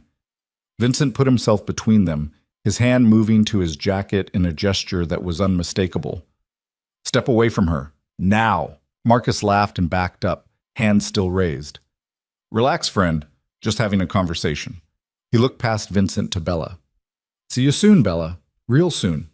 He walked away, Garrett following and muttering something about staying away from the opposing party. Vincent stayed tense until Marcus disappeared around the corner. "You okay?" Vincent asked. Bella nodded, not trusting her voice. Her hands were shaking again, adrenaline flooding her system. Marcus had been so close enough to hurt her if Vincent hadn't been there. Rachel appeared, her expression furious. "I'm filing a complaint with his parole officer about that. He just violated the protection order in a courthouse." "Will it matter?" Bella asked. "It will if the judge sees my report before she makes her ruling." Rachel was already typing on her phone. That was stupid of him, monumentally stupid. 5 minutes later, they were called back into the courtroom. Bella's heart was pounding so hard she thought everyone could hear it. Judge Alvarez entered and took her seat, her expression unreadable. "I've reviewed all the evidence presented today," the judge began. "I've considered the testimony of both parties. I've examined the documentation of Mr. Vance's criminal history, the protection order, and the recent communications between the parties." Bella couldn't breathe. "I find," Judge Alvarez continued, "that Mr. Vance has demonstrated a pattern of threatening and harassing behavior toward Ms. Romano that has continued even after his release from incarceration. The text message sent 4 days ago constitutes a clear threat to both Ms. Romano and the minor child Lily. The alleged break-in, while not reported to police, is consistent with Mr. Vance's history of violating boundaries and attempting to control Ms. Romano." Marcus's lawyer shifted in his seat. Marcus himself sat perfectly still, that smile frozen on his face. "Furthermore," the judge said, "I've just been informed that Mr. Vance approached and threatened Ms. Romano in the hallway during recess, in direct violation of the existing protection order. This demonstrates that he has neither reformed nor learned to respect legal boundaries." The smile fell from Marcus's face. "Therefore," Judge Alvarez said, "I'm denying Mr. Vance's petition for custody. The protection order remains in full effect. Additionally, I am ordering that Mr. Vance have no contact whatsoever with Lily Romano until such time as he can demonstrate genuine rehabilitation and no threat to the child's physical or emotional well-being. A copy of today's proceedings will be forwarded to his parole officer." "Your Honor," Garrett said, standing quickly, "we request supervised visitation at minimum. Request denied. This man threatened his daughter 4 days ago and threatened the child's mother less than an hour ago in this very courthouse. I will not grant any form of access until he proves he can follow the law. Judge Alvarez's gaze was steel. Mr. Vance, if you contact Ms. Romano or Lily again, you will be in violation of both the protection order and your parole. Do you understand? Marcus stood slowly. When he spoke, his voice was tight with barely controlled rage. Yes, Your Honor. Good. This hearing is concluded. Judge Alvarez stood. Bailiff? The courtroom emptied quickly. Bella sat frozen in her chair, unable to process what had just happened. They'd won. They'd actually won. Rachel was already on her phone, talking rapidly to someone about the parole violation report. Vincent appeared at Bella's elbow, his expression professionally neutral, but something that might have been approval in his eyes. We should leave before Vance does, Vincent said quietly. There's a back exit through the judge's chambers. Judge Alvarez said we could use it. Bella nodded numbly and let Vincent guide her out. Rachel followed, still on the phone, issuing instructions with the efficiency of someone who'd done this 1,000 times. They emerged into a different hallway, one that led to an underground parking garage. Vincent's car was waiting, engine already running. He opened the door and Bella slid inside, the leather seats cold against her legs.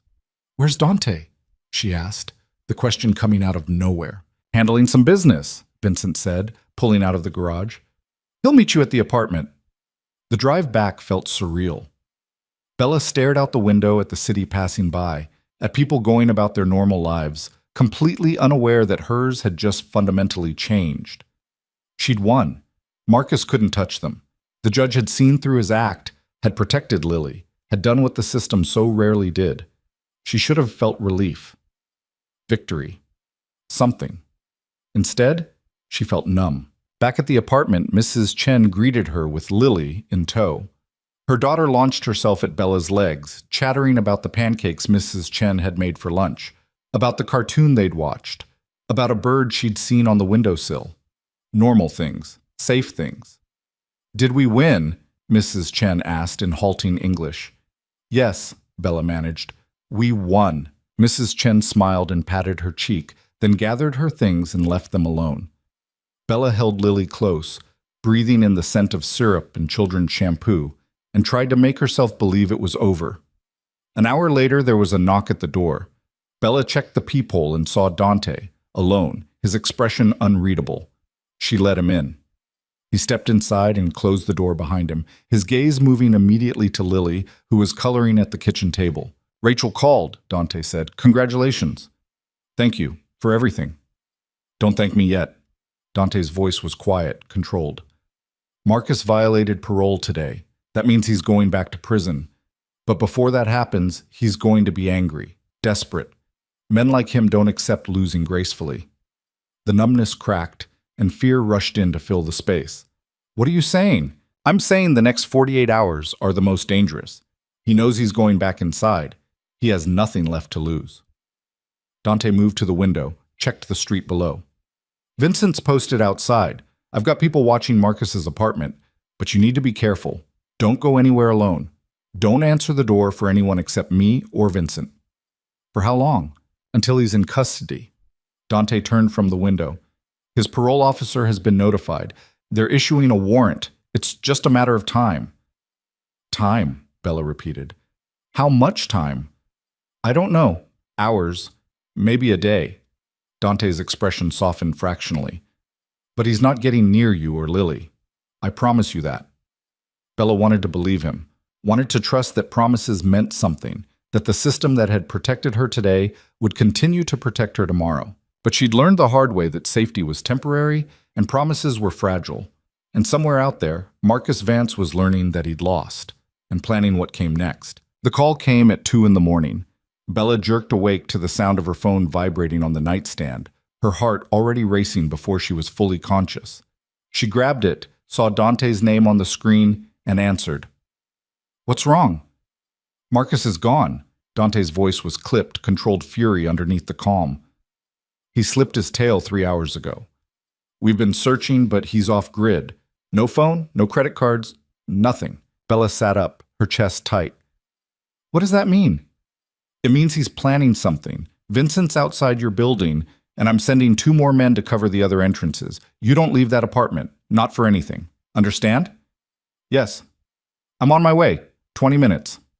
The line went dead. Bella sat in the darkness, listening to Lily's soft breathing from the other room. 3 hours. Marcus had been out there for 3 hours, knowing the police were looking for him, knowing he was going back to prison. 3 hours to plan whatever revenge he thought he deserved. She got out of bed and checked every window, every lock, the chain on the door. Everything was secure. Everything was fine, except her hands wouldn't stop shaking. Dante arrived in 15 minutes. Bella heard his voice in the hallway, heard Vincent's quiet response, then a knock on the door. She checked the peephole before opening it, saw Dante's face illuminated by the hallway light, and let him in. He looked different than she'd ever seen him. His suit jacket was gone, sleeves rolled up, and there was something harder in his expression. Not angry exactly, focused. Any contact from him? Dante asked, moving immediately to the windows. No, nothing. Good. That's good. Dante pulled out his phone, typed something. I've got people checking his known associates, places he used to go. He can't hide forever. He's not smart enough. He found me 3 times when I was trying to hide, Bella said. He's smarter than you think. No, he's obsessive. There's a difference. Dante finished whatever he was typing and pocketed the phone.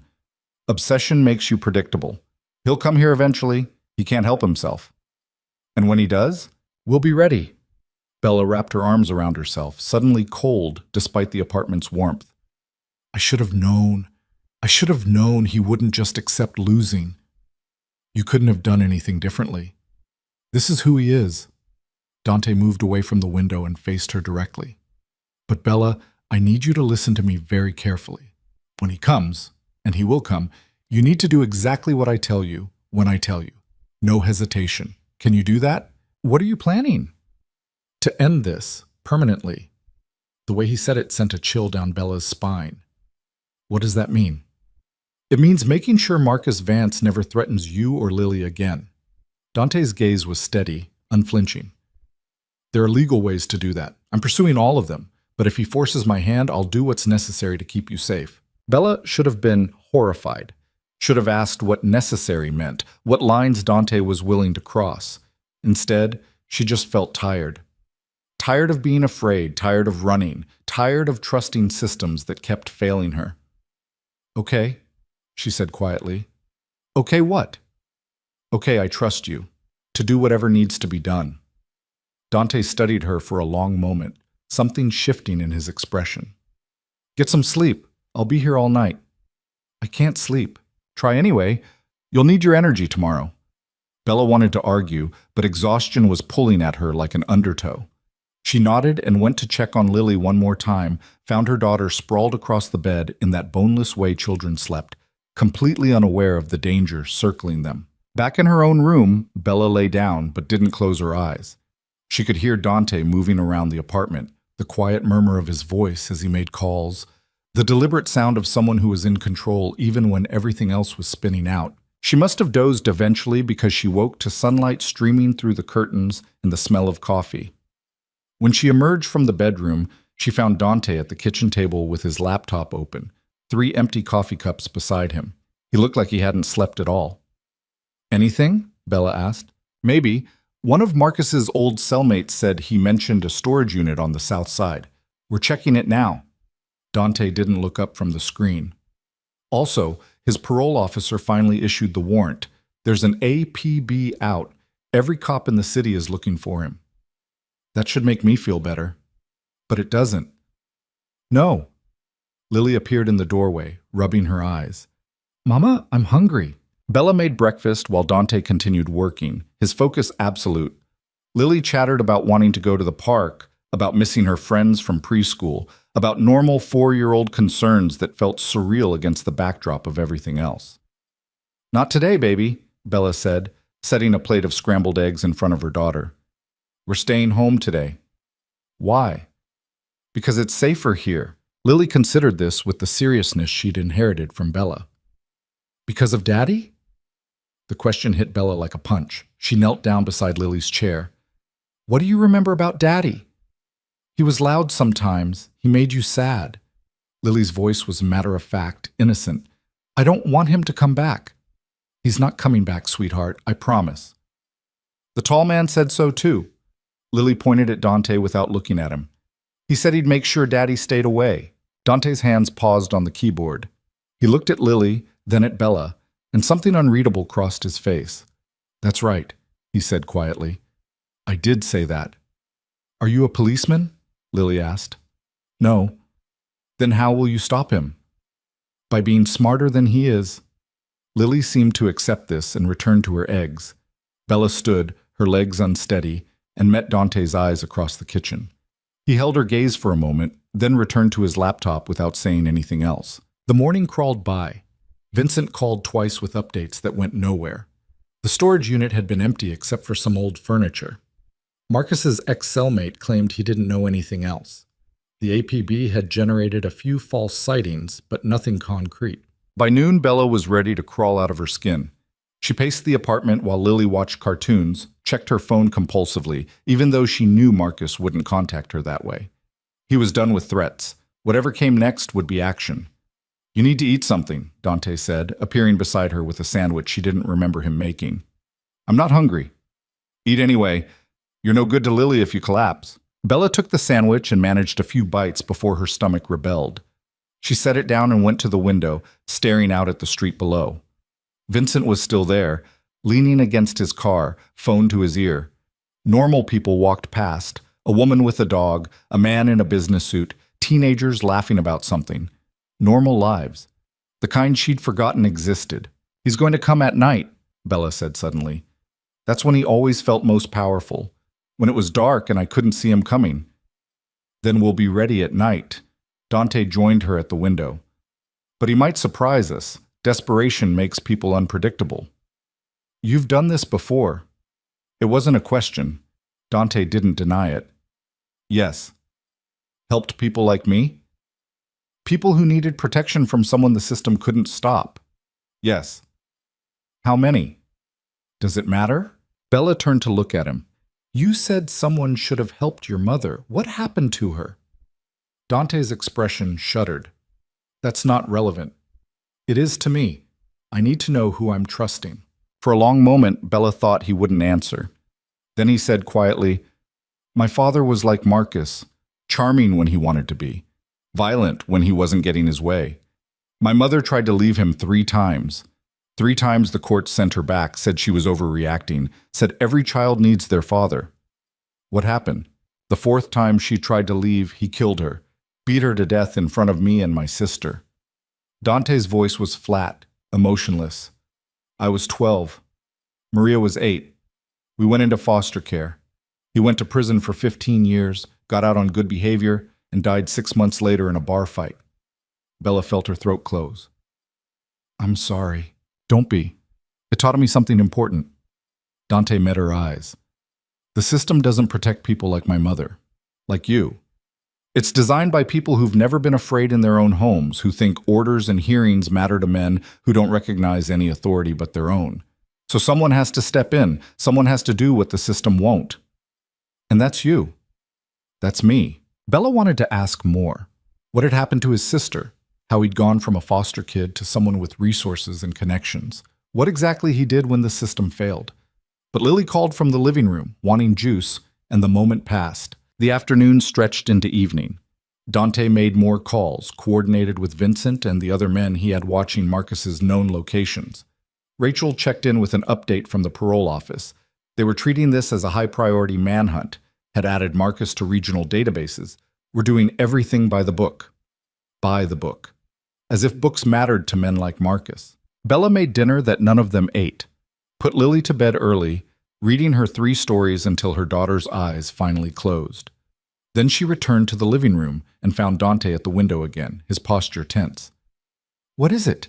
She asked. Vincent just reported movement in the alley behind the building. Might be nothing, might be someone scouting. Bella's pulse spiked. You think it's him? I think we should assume it is until proven otherwise. Dante pulled out his phone, typed rapidly. I'm pulling the other men in closer. If he's here, we'll... The lights went out. Not just in the apartment, the entire building went dark. emergency exit signs casting the only illumination in the sudden blackness. "Don't move," Dante said, his voice sharp. "Stay exactly where you are." Bella heard him moving, heard the sound of something metallic, a weapon, probably, being drawn. Her eyes adjusted slowly to the darkness, shapes resolving into furniture, doorways, the outline of Dante's form against the window. Then she heard it. Footsteps in the hallway outside. Slow, deliberate, coming closer. "Dante," she whispered. "I hear it. Get in Lily's room. Lock the door. Don't come out until I tell you." Bella wanted to argue, wanted to stay and fight, but Dante's earlier words echoed in her head. "Do exactly what I tell you, when I tell you." She moved quickly but quietly to Lily's room, slipped inside, and locked the door. Lily was still asleep, oblivious. Bella positioned herself between the door and her daughter's bed, her phone in her hand, ready to call 911 if... The apartment door crashed open. She heard splintering wood, heard Dante's voice say something sharp and commanding, heard another voice respond with words she couldn't make out. Then sounds of a struggle, bodies hitting furniture, something shattering, a grunt of pain. Bella wanted to scream, wanted to run to Lily, grab her and escape through the window, but they were 3 floors up and Lily was asleep, and Dante had told her to stay here. The fighting stopped. Silence rushed in to fill the space, horrible and complete. "Dante?" Bella called, her voice shaking. No answer. "Dante!" Still nothing. Then footsteps coming toward Lily's room, slow, measured. The doorknob turned, found the lock, stopped. "Bella?" Marcus's voice muffled through the door. "Open up, baby. Let's talk." Bella's blood turned to ice. She pressed herself against Lily's bed, phone clutched in one hand. "Where's Dante?" "The hired muscle? He's sleeping. Don't worry, he'll wake up with a headache." Marcus tried the door again. "Come on, Bella. You can't hide in there forever. And I really don't want to break down this door with our daughter on the other side."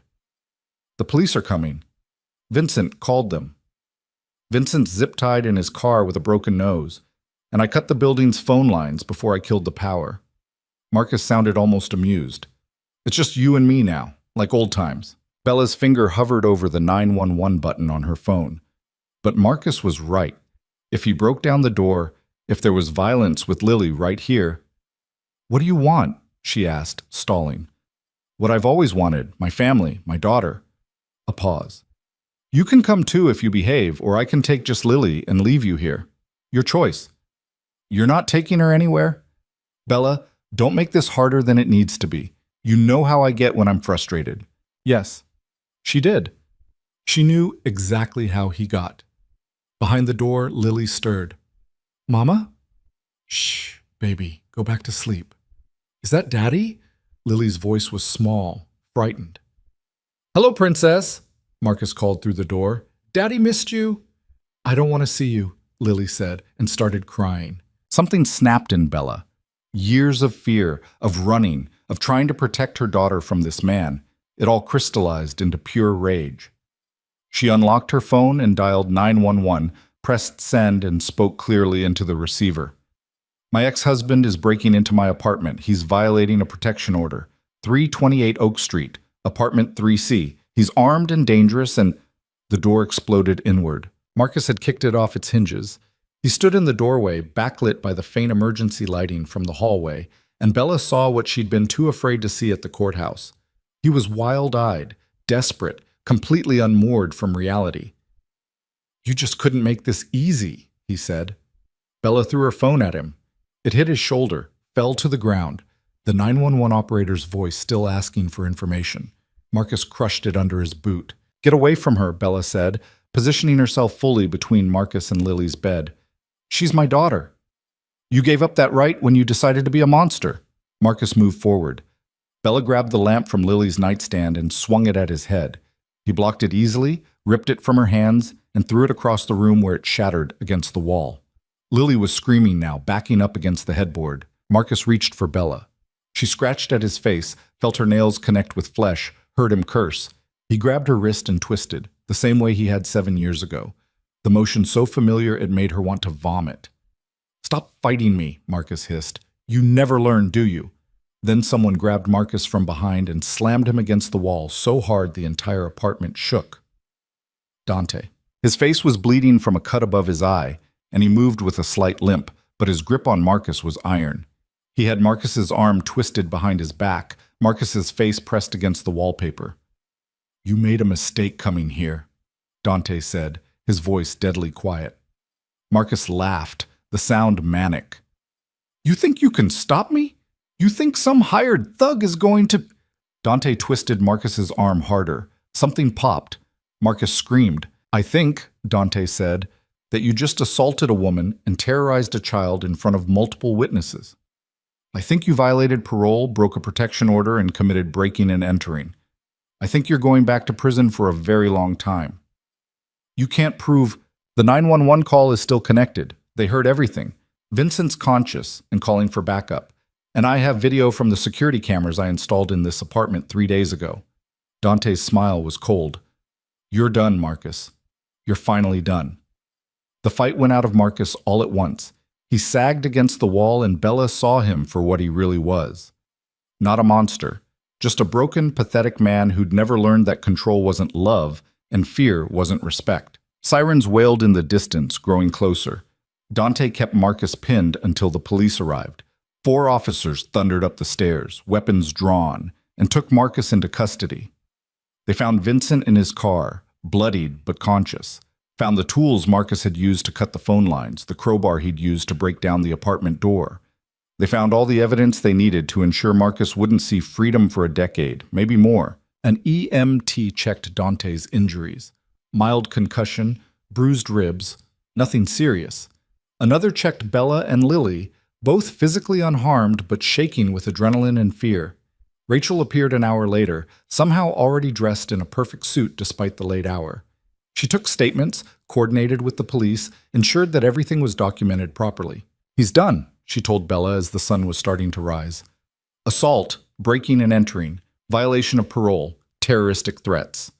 He'll be lucky if he sees parole again before his 50s. Bella nodded numbly. It should have felt like victory. Instead, it just felt like exhaustion. Dante found her sitting on the couch, staring at nothing. Lily had finally fallen asleep in her arms, worn out from crying. The apartment was a disaster. Broken door, shattered lamp, furniture overturned from the fight. But it was quiet now, safe. "We need to move you," Dante said, sitting down carefully beside her. "This place isn't secure anymore." "Where?" "The property upstate I mentioned. It's ready. You can stay there as long as you need." "And then what?" "Then you build a life. A real one, without looking over your shoulder." Dante's voice was gentle. "Marcus is going away for a long time, but even when he eventually gets out, he won't come for you again." "How can you be sure?" "Because I'm going to make sure the conditions of his parole are ironclad. Because I'm going to have people watching him for the rest of his natural life. And because—" Dante paused, seemed to reconsider his words. "Because you won't be alone. Not anymore." Bella looked at him, at this man who'd appeared in her life less than a week ago and turned everything upside down. "Why are you doing this? Really? I told you, my mother. That's why you started. But it's not why you're still here." Bella shifted Lily's weight in her arms. "You could have paid for the lawyer and walked away. You didn't have to sit through a court hearing. Didn't have to stay up all night protecting us. Didn't have to fight Marcus yourself. So why did you?" Dante was quiet for a long moment. When he finally spoke, his voice was barely above a whisper. "Because somewhere along the way, this stopped being about my mother and started being about you, about Lily, about making sure you both get the life you deserve." "That's not an answer." "It's the only one I have right now." Dante stood, wincing slightly at the movement. "Vincent's bringing a car around. We'll take you to the safe house, get you settled. You can decide what comes next when you're ready." Bella wanted to push, wanted answers to questions she wasn't even sure how to ask. But Lily was heavy in her arms, and the sun was rising, and somewhere in a police station, Marcus was learning that his reign of terror was finally over. That would have to be enough for now. Vincent pulled up 20 minutes later with a different car, this one bigger, with dark-tinted windows. Bella carried Lily downstairs while Dante grabbed the few belongings they'd need immediately. The building's residents were starting to emerge, curious about the police activity, the broken door, the drama that had unfolded while they slept. Bella didn't look at any of them. just kept her eyes forward and climbed into the back seat with Lily still asleep against her shoulder. The drive upstate took 2 hours through morning traffic. Bella watched the city give way to suburbs, then to actual countryside, trees and open spaces and sky that wasn't hemmed in by buildings. Lily woke up halfway through, disoriented, and Bella explained they were going on an adventure to a new house in the country. "Will Daddy find us there?" Lily asked. "No, baby, he won't." "Promise?" Bella looked at Dante in the rearview mirror. He met her eyes and nodded just once. "I promise," Bella said. The safe house was nothing like the brownstone. It was a real house, 2 stories with weathered siding and a wraparound porch, set back from the road by a long driveway lined with oak trees. There was a barn in the back, a garden that had gone wild, space and silence, and the kind of peace Bella had forgotten existed. "It's been in my family for years," Dante said as Vincent parked in front of the house. "Nobody knows about it except people I trust. You'll be safe here." Bella stepped out of the car and breathed air that didn't smell like exhaust and concrete. Lily wiggled out of her arms and ran toward the porch, delighted by the expanse of grass and the promise of exploration. "How long can we stay?" Bella asked. "As long as you want." Dante unlocked the front door and held it open. "There's no timeline, no pressure. This is yours until you decide what comes next." The interior was simple but comfortable. Worn furniture, a fireplace, a kitchen that looked like it had been updated sometime in the last decade. Windows on every wall letting in natural light. A staircase leading to bedrooms on the second floor. It felt like a home. A real home, not a hiding place. Lily was already exploring, her earlier tears forgotten in the excitement of somewhere new. Bella stood in the living room and tried to process everything that had happened in the past 6 days. The party. Dante. The courthouse. Marcus breaking down the door. All of it felt surreal, like it had happened to someone else. "There's food in the kitchen," Dante said. "Vincent stocked it yesterday. And there's a landline if you need to call anyone. It's not connected to your name, totally secure. You think of everything." "I try." Dante moved toward the door, and Bella realized he was leaving. "Wait," she said. "Where are you going?" "Back to the city. I have some things to tie up. Make sure Marcus's charges stick. Coordinate with Rachel about the legal aftermath." He paused in the doorway. "But I'll be back. Tomorrow. Maybe the day after." "You don't have to." "I know." Dante met her eyes. "But I will anyway." He left before Bella could respond. She heard Vincent's car start up, heard the crunch of gravel as they drove away, and then it was just her and Lily in this house in the middle of nowhere with nothing but silence and space and the unfamiliar sensation of being safe. Bella walked to the window and watched the driveway until she couldn't see the car anymore. Then she turned back to the house, to her daughter, playing with a stuffed animal she'd found on the couch, and tried to figure out what you were supposed to do when the nightmare finally ended and real life was supposed to begin. The first week at the safe house passed in a strange suspension of time. Bella woke each morning expecting to find Marcus standing over her bed, or to hear police sirens, or to discover that the past few days had been some elaborate dream. Instead, she found sunlight streaming through curtains she'd forgotten to close, Lily's soft breathing from the next room, and silence that felt almost alien after years of holding her breath. Dante called every evening at 7. The calls were brief, factual updates about Marcus's case, Rachel's progress with the legal proceedings, the status of the protection order that was now permanent and backed by felony charges. He never asked how she was doing, never made small talk, just delivered information and ended the call. On the 8th day, he showed up in person. Bella was in the garden, trying to salvage something from the overgrown mess of weeds and forgotten vegetables, when she heard a car in the driveway. She stood, dirt on her knees, and saw Dante getting out of a black sedan. He looked tired, she thought, more tired than when he'd fought Marcus. "You didn't say you were coming," Bella said, pulling off her gardening gloves. "Wanted to check on things in person." Dante surveyed the property, his gaze taking in the barn she'd started cleaning out, the porch she'd swept, the flower boxes she'd inexplicably decided to plant. "You've been busy. Turns out I don't know what to do with myself when I'm not running or hiding." Bella wiped sweat from her forehead, leaving a streak of dirt she didn't notice. "How bad is it?" "Depends on your definition of bad." Dante followed her into the house, where Lily was sprawled on the living room floor with crayons and paper. Marcus was arraigned yesterday. 3 counts of assault, breaking and entering, violation of a protection order, parole violation, and terroristic threats. Bail was denied. So he's in jail. He's in jail. And his public defender is already talking about a plea deal because the evidence is overwhelming. Dante accepted the glass of water Bella offered him. Rachel thinks he'll take it. 20 years minimum, possibility of parole after 15 if he demonstrates genuine rehabilitation. 20 years. Lily would be 24. An adult. Safe. What about the other stuff? Bella asked. The plea deal? Does it require me to do anything? No victim impact statement if that's what you're worried about. The 911 recording, the video from the apartment, Vincent's testimony, and the physical evidence are enough. You don't have to see him again unless you choose to. Bella sank into a chair, the weight of it hitting her all at once. I don't have to see him again. No. She started crying. Not the panicked, gasping sobs from the night Marcus broke down the door, but something quieter. Relief, maybe. Or grief for all the years she'd lost being afraid. Dante set down his water glass and just waited. He didn't try to comfort her, didn't offer platitudes, just gave her space to fall apart. Lily looked up from her coloring, saw her mother crying, and climbed into her lap without a word. Bella held her daughter and cried into her hair and tried to believe that this was real, that it was actually over.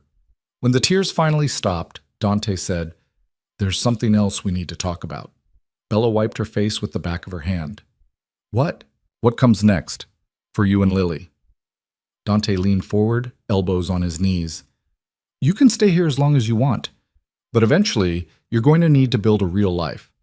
Job, school for Lily, stability. I know. Rachel's been working on getting Marcus's parental rights terminated.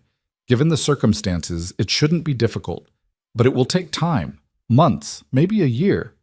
Until then, you're still technically bound by custody arrangements even though he's incarcerated.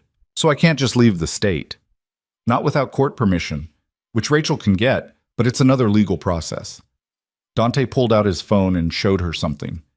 I've been looking into options. There's a town about 40 minutes from here. Small, quiet, good school system. I know someone who owns a property management company there. They're looking for an office manager. Bella stared at the job listing on his screen. You got me a job interview? I got you an opportunity. Whether you take it is up to you. I don't have a college degree. I've been working retail and cleaning houses for the past 4 years. The owner doesn't care about degrees. She cares about reliability and attention to detail. You've been surviving an abusive marriage and protecting your daughter for years. You think managing rental properties is going to be harder than that? Put that way, it almost sounded reasonable. Bella scrolled through the listing, her mind already spinning with logistics, childcare, rent, transportation, all the normal problems that people without violent ex-husbands worried about. Why are you doing this? She asked for what felt like the 100th time. Dante took his phone back. Because someone has to. That's not an answer. It's the only one you're getting today. He stood, moving toward the door. Think about the job. Interview is Thursday at 10 if you want it. I'll drive you. Dante. Bella stood too, Lily still in her arms. I need to know, are you doing this because you feel responsible for me? Because of what happened to your mother? He paused, his back to her. Does it matter? Yes. Why? Because I need to know if I'm a project to you. Something to fix so you can feel better about the past. Bella's voice shook slightly. Because I can't be someone's redemption. I'm barely holding myself together as it is. Dante turned around slowly. His expression was unreadable, but something in his eyes looked almost vulnerable. You're not a project. Then what am I? Someone I care about. The words came out rough, like he wasn't used to saying them. Someone who deserves better than what she got. Someone I want to see safe and happy and building a life that isn't defined by fear. That's not... Bella stopped, recalibrated. You barely know me. I know you stayed in an abusive marriage for 3 years because you were trying to protect your daughter. I know you moved 3 times and rebuilt your life from nothing each time. I know you showed up to that court hearing terrified and still told the truth even when Marcus's lawyer tried to break you. Dante's voice was steady, certain. I know enough. Lily squirmed out of Bella's arms and went back to her coloring, oblivious to the tension in the room. Bella wrapped her arms around herself, suddenly aware of how she must look. Dirty from gardening, hair a mess, wearing clothes that were 3 days past needing a wash. "I'm a mess," she said quietly. "So am I." "You hide it better. Practice." Dante moved closer, not touching but near enough that Bella could see the fading bruise on his jaw from where Marcus had hit him. "Look, I'm not good at this, at talking about feelings or whatever you want to call it, but I know what I know. And I know that somewhere between that party and now, you stopped being about my mother and started being about you." "What does that mean?" "It means I'm not here out of obligation or guilt. I'm here because I want to be." Dante shoved his hands in his pockets. "And if that makes you uncomfortable, if you want me to back off and just handle things from a distance, I will. But I needed you to know that you're not a project. You're—" He stopped, seemed to struggle with the words. "You're someone who matters. To me." Bella's throat closed. She wanted to say something, but her brain had gone offline somewhere around "you matter to me" and hadn't rebooted yet. "Think about the job," Dante said, breaking the silence. "I'll call you tomorrow." He left before Bella could form a response. She stood in the middle of the living room, staring at the door he'd just walked through, trying to process what had just happened. "Mama?" Lily looked up from her drawing. "Do you like the tall man?" "What?" "The tall man, Dante. Do you like him?" Bella sank down onto the floor next to her daughter. "Why are you asking?" "Because you smile different when he's here, like you're not sad anymore." Lily went back to coloring what appeared to be a house with a purple roof. "I like him. He's nice." "He is nice," Bella agreed, because what else could she say? "Is he going to be my new daddy?" The question hit Bella like a freight train. "No, baby. He's helping us, that's all." "Oh." Lily seemed to accept this. "Can he still come visit?" "Yeah, he can still visit." Lily smiled and kept coloring, and Bella sat there trying to figure out when her life had gotten so complicated. The job interview was Thursday at 10, just like Dante had said. Bella wore the one professional outfit she owned, the same navy suit from the courthouse, and tried not to throw up from nerves on the drive over. Dante drove in silence, which she appreciated, and waited in the car while she went inside.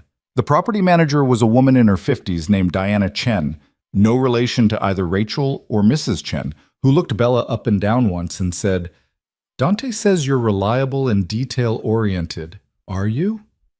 "Yes, Bella said, deciding that honesty was better than false modesty. "Can you handle difficult tenants? People who don't pay rent on time, who trash their apartments, who call at 2 in the morning because their toilet is running?" "I've handled worse." Diana's mouth quirked. "I bet you have. Dante mentioned you've had a rough few years." "That's one way to put it." "Well, I don't care about your personal life as long as it doesn't interfere with work. I need someone who can answer phones, manage the maintenance schedule, process applications, and deal with tenant complaints without losing their mind. Can you do that?" "Yes." "Good. You start Monday.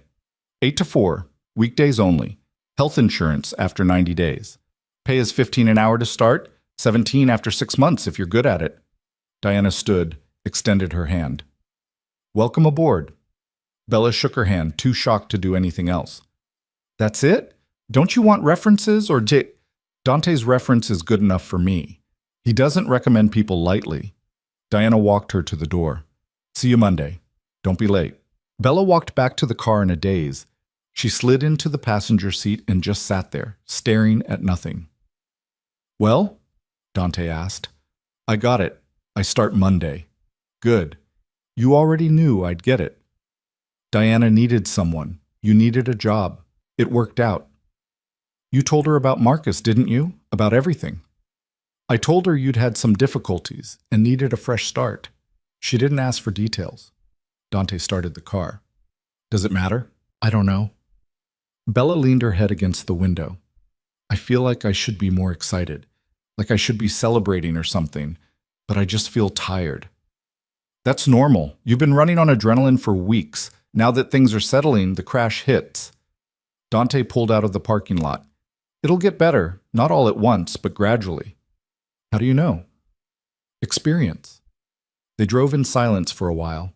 Then Bella said, Thank you. For this. For all of it. You already thanked me. I'm thanking you again. Dante didn't respond, just kept driving. But Bella saw the corner of his mouth lift slightly, and she counted it as a victory. The weeks that followed developed a rhythm. Bella worked Monday through Friday, dropped Lily off at a preschool that Diana had recommended, picked her up at 3:30, and brought her back to the safe house. Dante called most evenings with updates about Marcus's case, which was proceeding exactly as Rachel had predicted. Marcus had taken the plea deal, 20 years with possibility of parole after 15. His parental rights were being terminated. The nightmare was officially over. Except Bella kept waiting for the other shoe to drop, kept checking locks compulsively, kept waking up at 3 a.m. convinced she heard someone in the house, kept looking over her shoulder when she walked Lily to the car. "You should talk to someone," Dante said one evening when he'd driven out to bring groceries. "A therapist. Someone who specializes in trauma." "I can't afford a therapist." "I can." "No." Bella's voice was sharper than she'd intended. "You've done enough. You got me this job, this house, safety. I can't keep taking from you." "It's not taking if I'm offering." "It feels like taking." Dante set the grocery bags on the counter and turned to face her fully. "Why?" "Because I don't know how to repay any of this. Because it feels like I'm accumulating a debt I'll never be able to settle." Bella gripped the edge of the counter. "Because eventually you're going to realize I'm not worth all this effort, and I don't know what I'll do when that happens." "That's not going to happen. You don't know that." "Yes, I do." Dante's voice was firm. "Bella, you're not a charity case. You're not someone I'm going to get bored with and abandon. I'm here because I choose to be, and I'll keep choosing to be here as long as you'll let me." "Why?" Bella demanded. "Why do you care so much about someone you met a month ago?" "Because—" Dante stopped, ran a hand through his hair in a gesture of frustration she'd never seen from him before. "Because you remind me that there are still people worth protecting. Because helping you makes me feel like I'm doing something that matters. Because when I see you building a life for yourself and Lily, it makes me think that maybe my mother's death wasn't completely pointless if it led me to be able to help people like you." The honesty of it left Bella speechless. Dante looked almost uncomfortable, like he'd said more than he'd intended. "I'm sorry," Bella said finally, "that you lost her, that you had to see what you saw." "Me too." Dante's expression was unreadable. "But I can't change it. All I can do is make sure other kids don't grow up the way I did. Other women don't die the way my mother did." "Is that what this is? You saving everyone you couldn't save before?" "Maybe. Does that make it less real?" Bella thought about it. "No, I guess it doesn't." "Then stop questioning why I'm here and just accept that I am." Dante pulled out his phone. "I have the number of a therapist who works with domestic violence survivors. She's good. Takes insurance or works on a sliding scale if you don't have coverage yet. Will you at least call her?" Bella took the number. "Fine, I'll call." "Good." Dante headed for the door, then paused. "For what it's worth, you're worth the effort. I know you don't believe that yet, but you will." He left before she could argue. Bella called the therapist the next day. Her name was Dr. Sarah Mitchell, and she had openings on Tuesday afternoons. Bella scheduled her first appointment and tried not to think too hard about what it meant to finally address the past 4 years instead of just running from them. The first session was harder than Bella expected. Dr. Mitchell was patient and kind, but she asked questions that Bella didn't want to answer, made her talk about things she'd buried deep. By the end of the hour, Bella felt raw and exhausted, and like she'd accomplished absolutely nothing. "It's going to feel worse before it feels better," Dr. Mitchell said as Bella was leaving. "That's normal. You've spent years surviving. Now you're learning to actually live. It's a different skill set." Bella went to her second appointment, then her third. Slowly, painfully, she started to untangle the knot of fear and shame and anger that Marcus had tied inside her. And slowly life started to feel less like waiting for disaster and more like something she was actively building. 3 months after the night Marcus broke down the door, Bella signed a lease on a small house in town. It wasn't much, 2 bedrooms, a tiny yard, outdated kitchen, but it was hers. She'd saved enough from her job for the deposit and first month's rent, had furniture donated from Diana and a few other people from work, and moved in on a Saturday with Dante and Vincent's help. "This is really happening," Bella said, standing in her empty living room while Lily ran from room to room, delighted by the space. "This is really happening," Dante confirmed, setting down a box marked kitchen. "I have my own house." "You do?" "And a job, and Lily's in a good school, and Marcus is in prison for the next 15 years minimum." "All true." Bella turned to look at him. "When does it stop feeling surreal?" "Probably never completely, but it gets easier." Dante surveyed the house with the same assessing look he'd given the safe house. "You did this, not me, not Rachel. You. You helped. I gave you tools. You did the actual work." It was the closest thing to a compliment she'd ever heard from him, and it made something warm unfold in Bella's chest. "Thank you." "Stop thanking me." "Never." Dante's mouth quirked into something almost like a smile. "Stubborn. You have no idea." They spent the rest of the day unpacking. Vincent ordered pizza for dinner, and they ate it sitting on the floor because Bella didn't have a table yet. Lily fell asleep on a pile of blankets, worn out from excitement, and Bella covered her with a throw she'd bought at a thrift store. "She's happy," Dante observed, looking at Lily's sleeping form. "She is." Finally, Bella sat next to him against the wall. "Do you think she'll remember any of this? The fear, Marcus, all of it?" "Some of it, probably. But mostly she'll remember what came after. The safety, the stability, the fact that her mother fought for her and won." Dante was quiet for a moment. "That's not nothing." "I hope you're right." "I usually am." Bella laughed, actually laughed, and realized it had been months since she'd done that. "You're also arrogant." "Confident. There's a difference." "Is there?" "Yes." They sat in comfortable silence, listening to Lily's soft snores and the sound of Vincent cleaning up pizza boxes in the kitchen.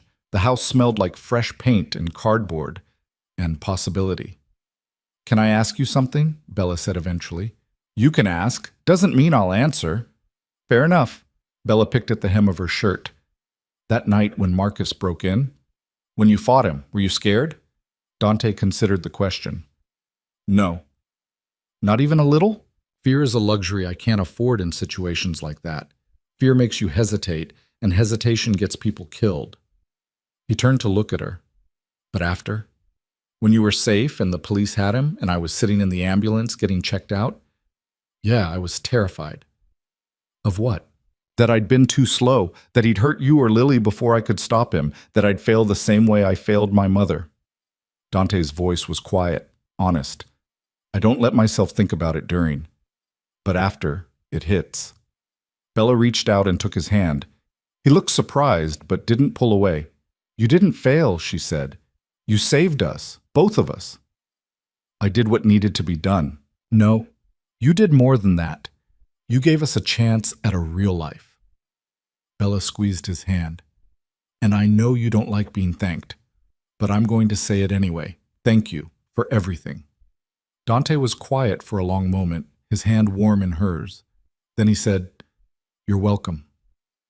They sat like that until Vincent came back and announced he needed to head out, breaking the moment. Dante stood, helped Bella to her feet, and headed for the door. "I'll check on you tomorrow," he said. "You don't have to." "I know." "Dante?" Bella followed him to the door. "When does this end?" "When does what end?" "You checking on me, making sure I'm okay, being part of my life." Bella's voice was steadier than she felt. "I'm safe now. Marcus is locked up. I have a job and a house and stability. You did what you set out to do, so when do you—" She couldn't quite finish the sentence. "When do I leave?" Dante finished for her. "Yeah." He looked at her for a long moment, something shifting in his expression. "Is that what you want? For me to leave?" "No," Bella admitted, "but I don't want you to stay out of obligation either. I'm not." Dante moved closer, close enough that Bella could see the faint scar above his eyebrow from where Marcus had hit him.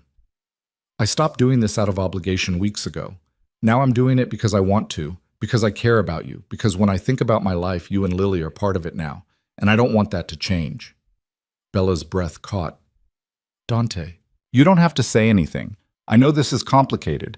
I know you're still healing. I know you probably don't need another man in your life making demands." Dante's voice was steady, certain. "But I needed you to know where I stand, So you're not wondering or questioning or thinking I'm going to disappear. Where do you stand? Here, with you, for as long as you'll have me. Bella couldn't breathe, couldn't think, could only stare at this man who'd appeared in her life like some kind of dangerous guardian angel and turned everything upside down. I don't know how to do this, she whispered. How to trust someone. How to believe that you're not going to turn into someone else when I let my guard down. I know, and I'm not asking you to trust me overnight. I'm just asking you to let me keep showing up. Let me prove that I mean what I say. Dante reached up and tucked a strand of hair behind her ear, the gesture surprisingly gentle. Can you do that? Bella thought about everything he'd done.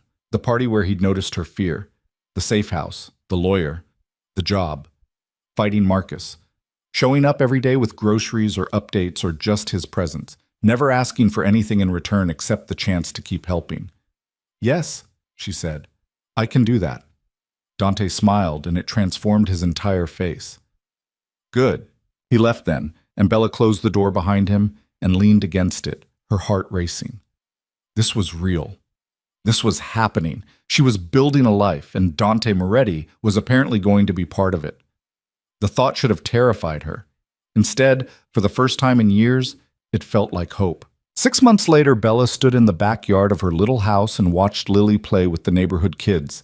Her daughter was laughing, carefree, the kind of happy that came from feeling safe in your own skin. Bella had planted flowers along the fence line, had painted the trim on the house a cheerful yellow, had turned this place into something that felt like home. Dante appeared beside her, 2 glasses of lemonade in hand. He came by most weekends now, sometimes with work that needed doing, fixing the leaky faucet, replacing the wobbly step on the porch, but mostly just to be there. She's doing well, he observed, handing Bella one of the glasses. She is.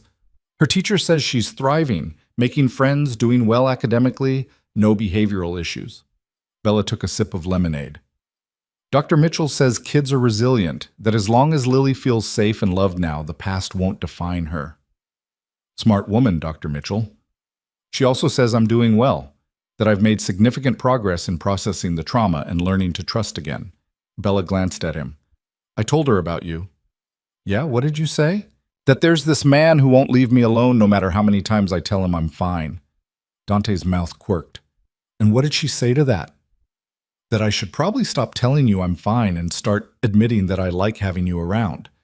Bella turned to face him fully. So I'm admitting it. I like having you around. Good, because I'm not going anywhere. They stood in comfortable silence, watching Lily play. The afternoon sun was warm, and somewhere down the street someone was grilling, the smell of charcoal and cooking meat drifting over the fence. I got a call from Rachel yesterday, Dante said eventually. Marcus's parental rights were officially terminated. It's done. Bella felt something loosen in her chest that she hadn't realized was still tight. So that's it? He has no legal claim to Lily anymore? None. Even if he gets out on parole in 15 years, he has no rights. He's legally not her father. What happens if he tries to contact us anyway? Then he violates the permanent protection order and goes back to prison. But Bella... Dante turned to look at her. He's not going to. I made sure of that. There was something in his tone that made Bella pause. What did you do? Let's just say I had a conversation with some people Marcus knew before he went in. Made sure he understands that if he ever comes near you or Lily again, there will be consequences that have nothing to do with the legal system. Dante's expression was neutral, but his eyes were hard. He got the message. Bella knew she should probably be concerned about what that meant. Should ask questions about exactly what kind of consequences Dante had arranged. But she found she didn't care. Marcus had terrorized her for years, had broken down her door and traumatized her daughter. If Dante wanted to make sure he never tried it again, who was she to complain? Thank you, she said instead. You're welcome. Lily came running over, face flushed from playing. Mama, can Emma come over for a play date tomorrow? Sure, baby. I'll call her mom. And can Dante stay for dinner, please? Bella looked at Dante, who was trying not to smile. I think we can arrange that, if Dante wants to. I want to, Dante said seriously to Lily. What are we having? Spaghetti, Lily announced, then ran back to her friends. Spaghetti it is, Bella said. I'll bring garlic bread. You don't have to... I know. I want to. Dante set his empty glass on the porch railing. Bella, can I ask you something? Of course. Do you ever think about the future? Like where you see yourself in a year, 5 years? Bella considered the question. A few months ago, she couldn't have imagined a future beyond the next day. Now? I think about Lily graduating high school, going to college, having a life that's normal and happy and boring in the best way. Bella leaned against the railing. I think about being the kind of mother she can count on, the kind who's present and stable and not looking over her shoulder all the time. That's good. That's all good. Dante was quiet for a moment. Do you ever think about yourself? What you want, not just for Lily. Sometimes. I think about maybe going back to school, getting a degree in something, building a real career instead of just a job. Bella smiled slightly. Diana's been hinting that she wants to retire in a few years and might sell me the property management company if I'm interested. Are you interested? Maybe. It's scary to think about, but also kind of exciting. Bella turned to look at him. Why are you asking? Because I want to make sure you're building a life for yourself, not just for Lily. You deserve to have dreams and goals and things that make you happy. I am happy. Right now, in this moment. Bella gestured to the yard, the house, Lily playing with her friends. This is more than I ever thought I'd have. It's enough. It's a start, Dante corrected. But don't settle for enough when you could have more. More like what? Like whatever you want. A career, education, travel, relationships. He paused. Love. Bella's heart skipped. Dante? I'm not asking for anything, he said quickly. I just want you to know that you're allowed to want things, to build a life that's about more than just survival. I know that. I'm working on it. Good. Dante pushed off from the railing. I should go. Got some things to handle this afternoon, but I'll be back tomorrow for spaghetti and garlic bread. 6 o'clock? 6 o'clock. He started to leave, then turned back. Bella? Yeah? You're doing really well. I know you probably don't hear that enough, but you are. You should be proud of yourself. Bella felt tears prick her eyes. Thank you. Stop thanking me. Never. Dante laughed and left. Bella watched him drive away, then went back to watching Lily play, and let herself feel the weight of what he'd said. She was doing well. She was building a life. And maybe, just maybe, she was starting to believe she deserved it. 3 months later, on a cool October evening, Dante showed up at her door with flowers. What are these for? Bella asked, accepting the bouquet of sunflowers and daisies. Do I need a reason? You've never brought flowers before. First time for everything. Dante stepped inside, closed the door behind him. Lily asleep? Yeah, she had a field trip today, wore herself out. Bella found a vase and arranged the flowers. So what's the occasion? I wanted to talk to you about something. Bella's stomach dropped. This was it. This was where he told her he was leaving, or that he'd met someone else, or that he'd realized she was too damaged to deal with. Okay. Over the past 9 months, I've gotten to know you and Lily pretty well. I've seen you rebuild your life, watch you become stronger, watch you figure out who you are without fear controlling every decision. Dante moved closer, his expression serious. And somewhere along the way, I fell in love with you. Bella's breath caught. What? I love you. I love the way you protect Lily fiercely, but also let her be a kid. I love how you've turned this house into a home with basically nothing. I love how stubborn you are about accepting help even when you need it. Dante reached out and took her hand. I love you, and I want to be part of your life. Not as the guy who saved you, but as someone who's building a life with you. Dante, Bella's voice failed. She'd known she had feelings for him, but hearing him say it out loud made it real in a way that terrified her. You don't have to say anything right now, Dante said gently. I know you're still healing. I know trust doesn't come easy after what you've been through. I just needed you to know how I feel. I'm scared, Bella admitted. I'm scared that if I let myself love you, something will happen. That you'll change or leave or turn into someone else. I can't promise nothing will ever happen. Life doesn't work that way. But I can promise that I'm not Marcus. I'm not your father or anyone else who hurt you. Dante squeezed her hand. I'm just me. And I choose you. Every day, I choose you. Bella looked at their joined hands, at this man who'd walked into her life at her lowest point and refused to leave, who'd given her safety and space and the tools to rebuild, who'd never asked for anything except the chance to keep showing up. "I love you too," she whispered. "I think I have for a while, but I was too afraid to admit it." Dante smiled, and it was the most genuine expression she'd ever seen on his face. "Yeah?" "Yeah." Bella moved closer, close enough that she could feel the warmth of him. "But I need you to know that I'm still a mess sometimes. I still have nightmares. I still check locks compulsively. I'm still learning how to be a person instead of just a survivor." "I know. And I'm here for all of it. The mess, the nightmares, the healing, all of it." "You're sure?" "I've never been more sure of anything." Bella stood on her toes and kissed him. It was tentative at first, uncertain, but Dante wrapped his arms around her and deepened the kiss, and it felt like coming home, like safety and promise, and the beginning of something real. When they finally pulled apart, Bella was crying and laughing at the same time. "I can't believe this is my life," she said. 9 months ago, I was hiding at a party, terrified Marcus would find me. Now I have a house and a job and a daughter who's thriving and a man who loves me. Believe it, you earned every bit of it." "We earned it," Bella corrected. "I couldn't have done this without you." "Maybe, but you did the hard part. I just made sure you had the space to do it." They spent the rest of the evening on the couch, talking about the future in concrete terms instead of vague possibilities. Dante wanted to introduce her to his sister Maria, who he'd mentioned exactly once before tonight. Bella wanted him to meet some of her coworkers, the friends she'd started making now that she wasn't constantly looking over her shoulder. They talked about what it would look like for him to be more present in Lily's life, how to navigate dating as a single mother with a traumatic past. They didn't have all the answers, but they had a starting point.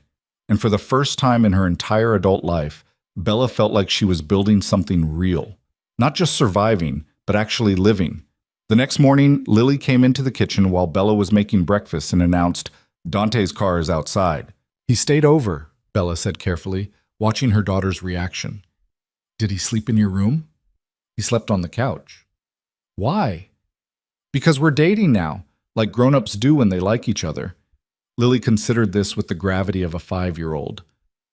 "Does that mean he's going to be my dad? Not your dad because you already don't have one of those and that's okay, but maybe something like a dad, someone who cares about you and wants to be part of your life." Bella knelt down to Lily's level. "How would you feel about that?" "I like Dante. He's nice and he makes you smile." Lily threw her arms around Bella's neck. "Can he stay for pancakes?" "I think he'd like that." Dante did stay for pancakes, and for dinner that night, and for breakfast the next morning when he showed up with bagels and coffee. Slowly, carefully, he became part of their routine, part of their family. 2 years after the night Marcus broke down the door, Dante asked Bella to marry him. They were at the park, watching Lily play on the swings. It was spring, and everything was blooming, and life felt almost absurdly normal. "I've been thinking," Dante said, "about the future." "Dangerous pastime," Bella teased. "I want to spend mine with you. Officially, legally, all of it." Dante pulled out a small box and opened it, revealing a simple gold band with a single diamond. "Marry me." It wasn't phrased as a question, which was so typically Dante that Bella laughed even as tears started streaming down her face. "That's not very romantic," she managed. "Romance isn't really my thing, but commitment is, and I'm committed to you and Lily for the rest of my life." Dante's voice was steady, certain. "So marry me." Bella looked at the ring, then at Lily on the swings, then at this man who'd given her back her life. She thought about everything they'd been through, everything they'd built, everything they still had ahead of them. "Yes," she said. "Yes, I'll marry you." Dante slipped the ring on her finger and kissed her, right there in the park with Lily shouting, "Ew, gross!" from the swings and laughing anyway. They got married 6 months later in Bella's backyard with Lily as the flower girl and Mrs. Chen crying in the front row. Vincent was Dante's best man, and Rachel officiated, because of course she did. Diana brought half the town as guests, and the property management company Bella now co-owned gave her a week off for a honeymoon. It was small and simple and perfect. On their wedding night, after Lily had been put to bed at Mrs. Chen's house and the guests had left, and it was just the two of them, Dante pulled Bella close and said, "I'm proud of you, of us, of everything we've built." "Me too," Bella whispered. "I never thought I'd have this. A real marriage, a real partner, someone who sees me as more than just a victim or a project. You're so much more than that. You're the strongest person I know." Dante kissed her forehead. "And I'm going to spend the rest of my life making sure you never forget it." Bella kissed him back and let herself believe it.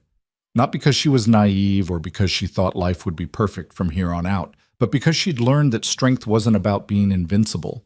It was about getting back up after being knocked down, about building something real from the wreckage of what came before. She'd survived Marcus.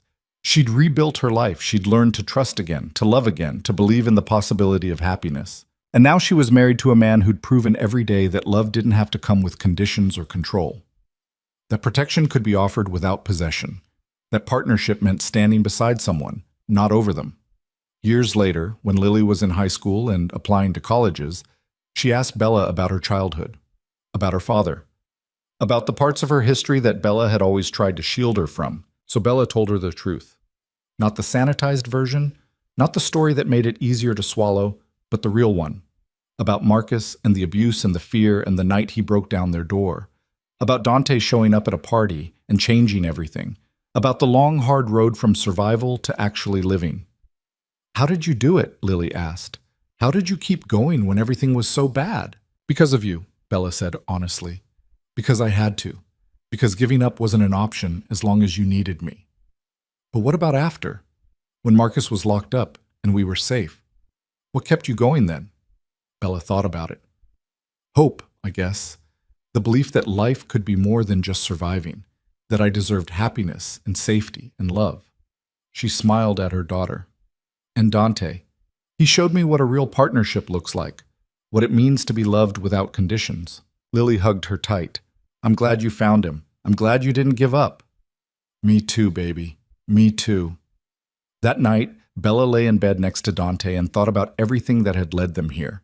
The fear, the pain, the slow rebuilding, the choice to trust again, to love again, to believe in the possibility of something better. Life wasn't perfect. She still had nightmares sometimes, still tensed when someone raised their voice, still carried the scars of everything Marcus had put her through. But she also had this: a home filled with love instead of fear, a daughter who was confident and happy, a husband who chose her every single day, and that, Bella had learned, was what healing looked like. Not the absence of scars, but the presence of joy. Not forgetting the past, but refusing to let it define the future. She'd been broken. She'd been terrified. She'd been convinced she'd never escape. But she had. And in the process, she'd learned that sometimes the most dangerous choice you can make is trusting someone new. And sometimes it's the only choice that can save you. Dante stirred beside her. "What are you thinking about?" "Everything. Nothing." Bella turned to face him. "How lucky I am." "We're lucky," Dante corrected. "Both of us." "Yeah," Bella agreed and meant it. "We really are." She closed her eyes and let herself drift off to sleep, safe and loved and finally truly free.